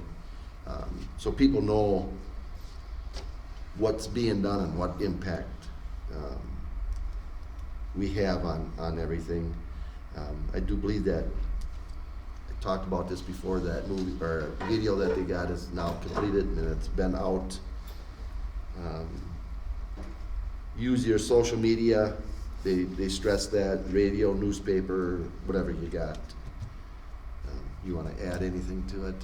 Yeah, interesting thing I did, cause when we started the meeting, we had 38 participants. When we got done, we were down to 15. I just thought, just for interest, I wrote the number down when we started, and normally we do have maybe 3-4 people walk out at the meetings when we have them It must together. have been really interesting. But that many left. Yeah, like I say, I found that pretty interesting. It's easier just to click on the button to get out of there than to get up and walk out in front of them. Yeah, so, but I mean, sometimes a presenter will come in and then, when they're done with their presentation, they'll leave. They probably got something else going on.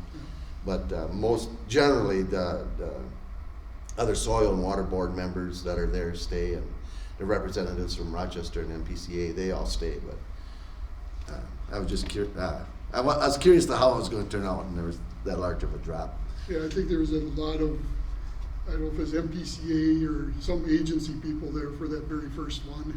Yeah. And then when that got done, it just, I didn't write it down, but I did count. Well, it's pretty consistent. There's probably, of all these people, 5 or 6 actual soil water supervisors there. Most of it is either the managers, water planners. yeah, and stuff like that. So, and then who took over as our new chair? Tim, Okay. Yeah. no, not Tim, Justin, sorry. Yeah, From, I should have wrote that SWCD. down too, but I mean, it really doesn't pay attention. But we went on a year rotation because nobody really wants to do it. Every 2 years. Every 2 years? Yeah. Yeah, this Donna Rasmussen did it for years. She retired, so now it's on a 2-year rotation. Caitlin did it for 2 years. Yeah. So, and Daryl, that's all I got for that stuff. So, Daryl?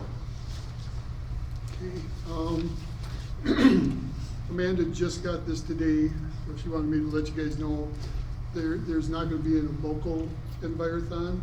What they're gonna do is a state Envirothon, and it's gonna be virtual. And so they're gonna be putting together tests that they'll send out to all the schools that are interested, and they will take those tests, the week of April, or from April 1st to April 9th. They're also gonna have each team put together a presentation, kind of like the oral presentation, but it'll be videotaped, and then they'll have to submit those by the end of March, and then they will be judging those presentations somewhere between the 1st and 15th. They're looking for one presentation judge from each area of the state. And so she's wondering if anybody was interested in being a presentation judge. So you would review those videos. They haven't decided yet how many videos each judge would review, but review and score them, and then they would average out the score of the 5 or 6 judges, whatever it is, for each presentation. So it would all be virtual, but they would like a presentation judge from each area. I've been doing that since I got on the board, so I'll do that again. Submit your name. Yeah. I don't know that you're gonna be Right, picked, but that's- You're talking that's Area fine. 7, correct? yep, all Yeah. area 7. So I'll let her know. and Yeah, just put my name on it. If it gets drawn, fine. If it doesn't, fine. Some of the general information about it. Okay. I think the back has some stuff highlighted. And we'll let you know if you're picked or not. Okay. RC&D is asking either Winona County or Winona SWCD to come back to them. They only need one representative from the county, whether it's the county or district. And there's a $300 dues. Just wondering if you guys are interested in that or not. I don't think. Yeah, I haven't heard anything that they've come to the county, but you're saying they did? Yeah, the email went to Ken and I. Okay, part of the reason we abandoned them was they seemed kind of irrelevant, weren't very active, right? Well- We invite them to come to a meeting, they Yeah. never came, they just want our money to exist, I guess.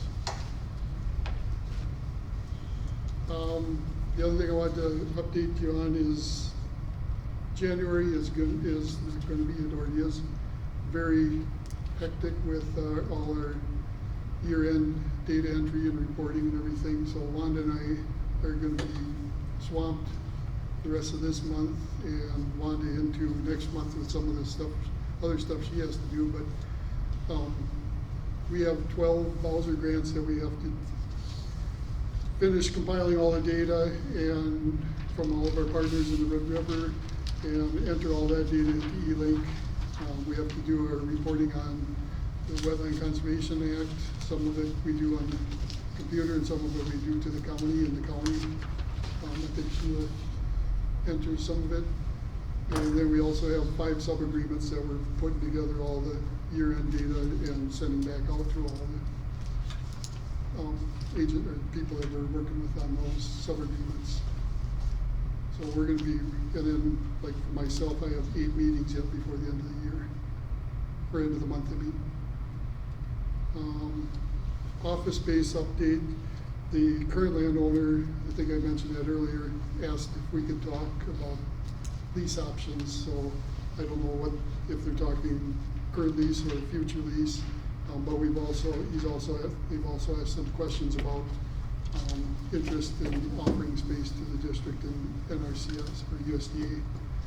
And I've also had a private individual come in and he's working with a couple different people about putting together an offer for the USDA and wants the SWCD part of that.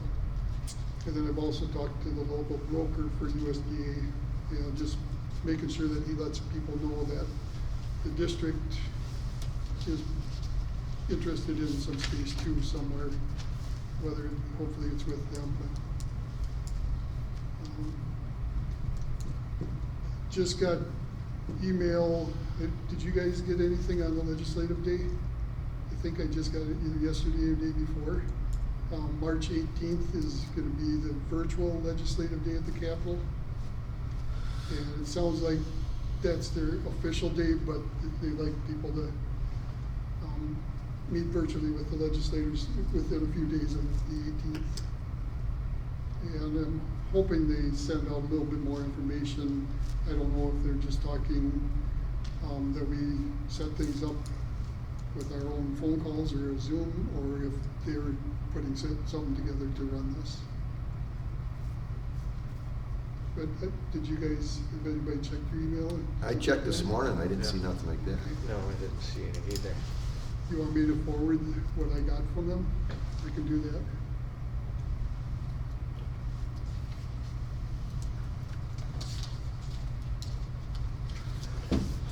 Sorry. I got the keypad right in front of the mouse pad right in front of the keyboard, so when I set my hand down to print, it messes up my screen. But, that's all I got. Okay. Committee and appointment meetings, we've already talked about yours, Bill, on the 25th. Bill again on the 27th, joint powers. And then statement of economic interest. Oh, that's what I mentioned this morning at the beginning of the meeting. Has everybody filed that for the state? Not yet. Jerry, did you do yours yet? And I found out if you just go in, of course I had Cindy do it all, but I just go in. you can write same on it as last time or last year, and that's all they need. Okay. So, That sounds- because I was a little confused on the economic interest and the campaign finance report. They're not the same thing. What's that? No, I Two found that different out. ones, yeah. One they mail to you, the other one you go online and do. You can do it either way. I sent mine one in by mail to the county, and the other one I did online. Okay. Cindy did them online for me, so. Yep, I don't know where I'd be without her, so. Still sitting at your keyboard. Oh, that's what, as chairman, I would prefer phone calls instead of emails or texts because I have a flip phone. Okay. So, if I need to be getting hold of, is to call my cell phone is the best means, and I'll call you back or whatever.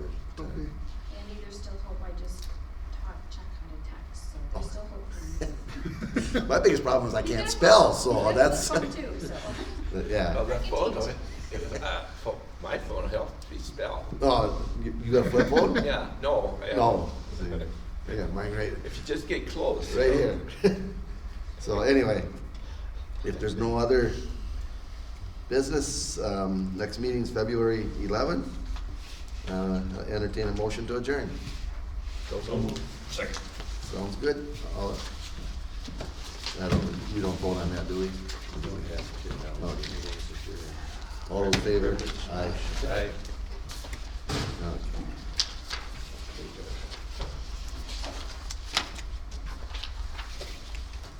I'll send you an email Okay, for the, tomorrow's meeting. yeah.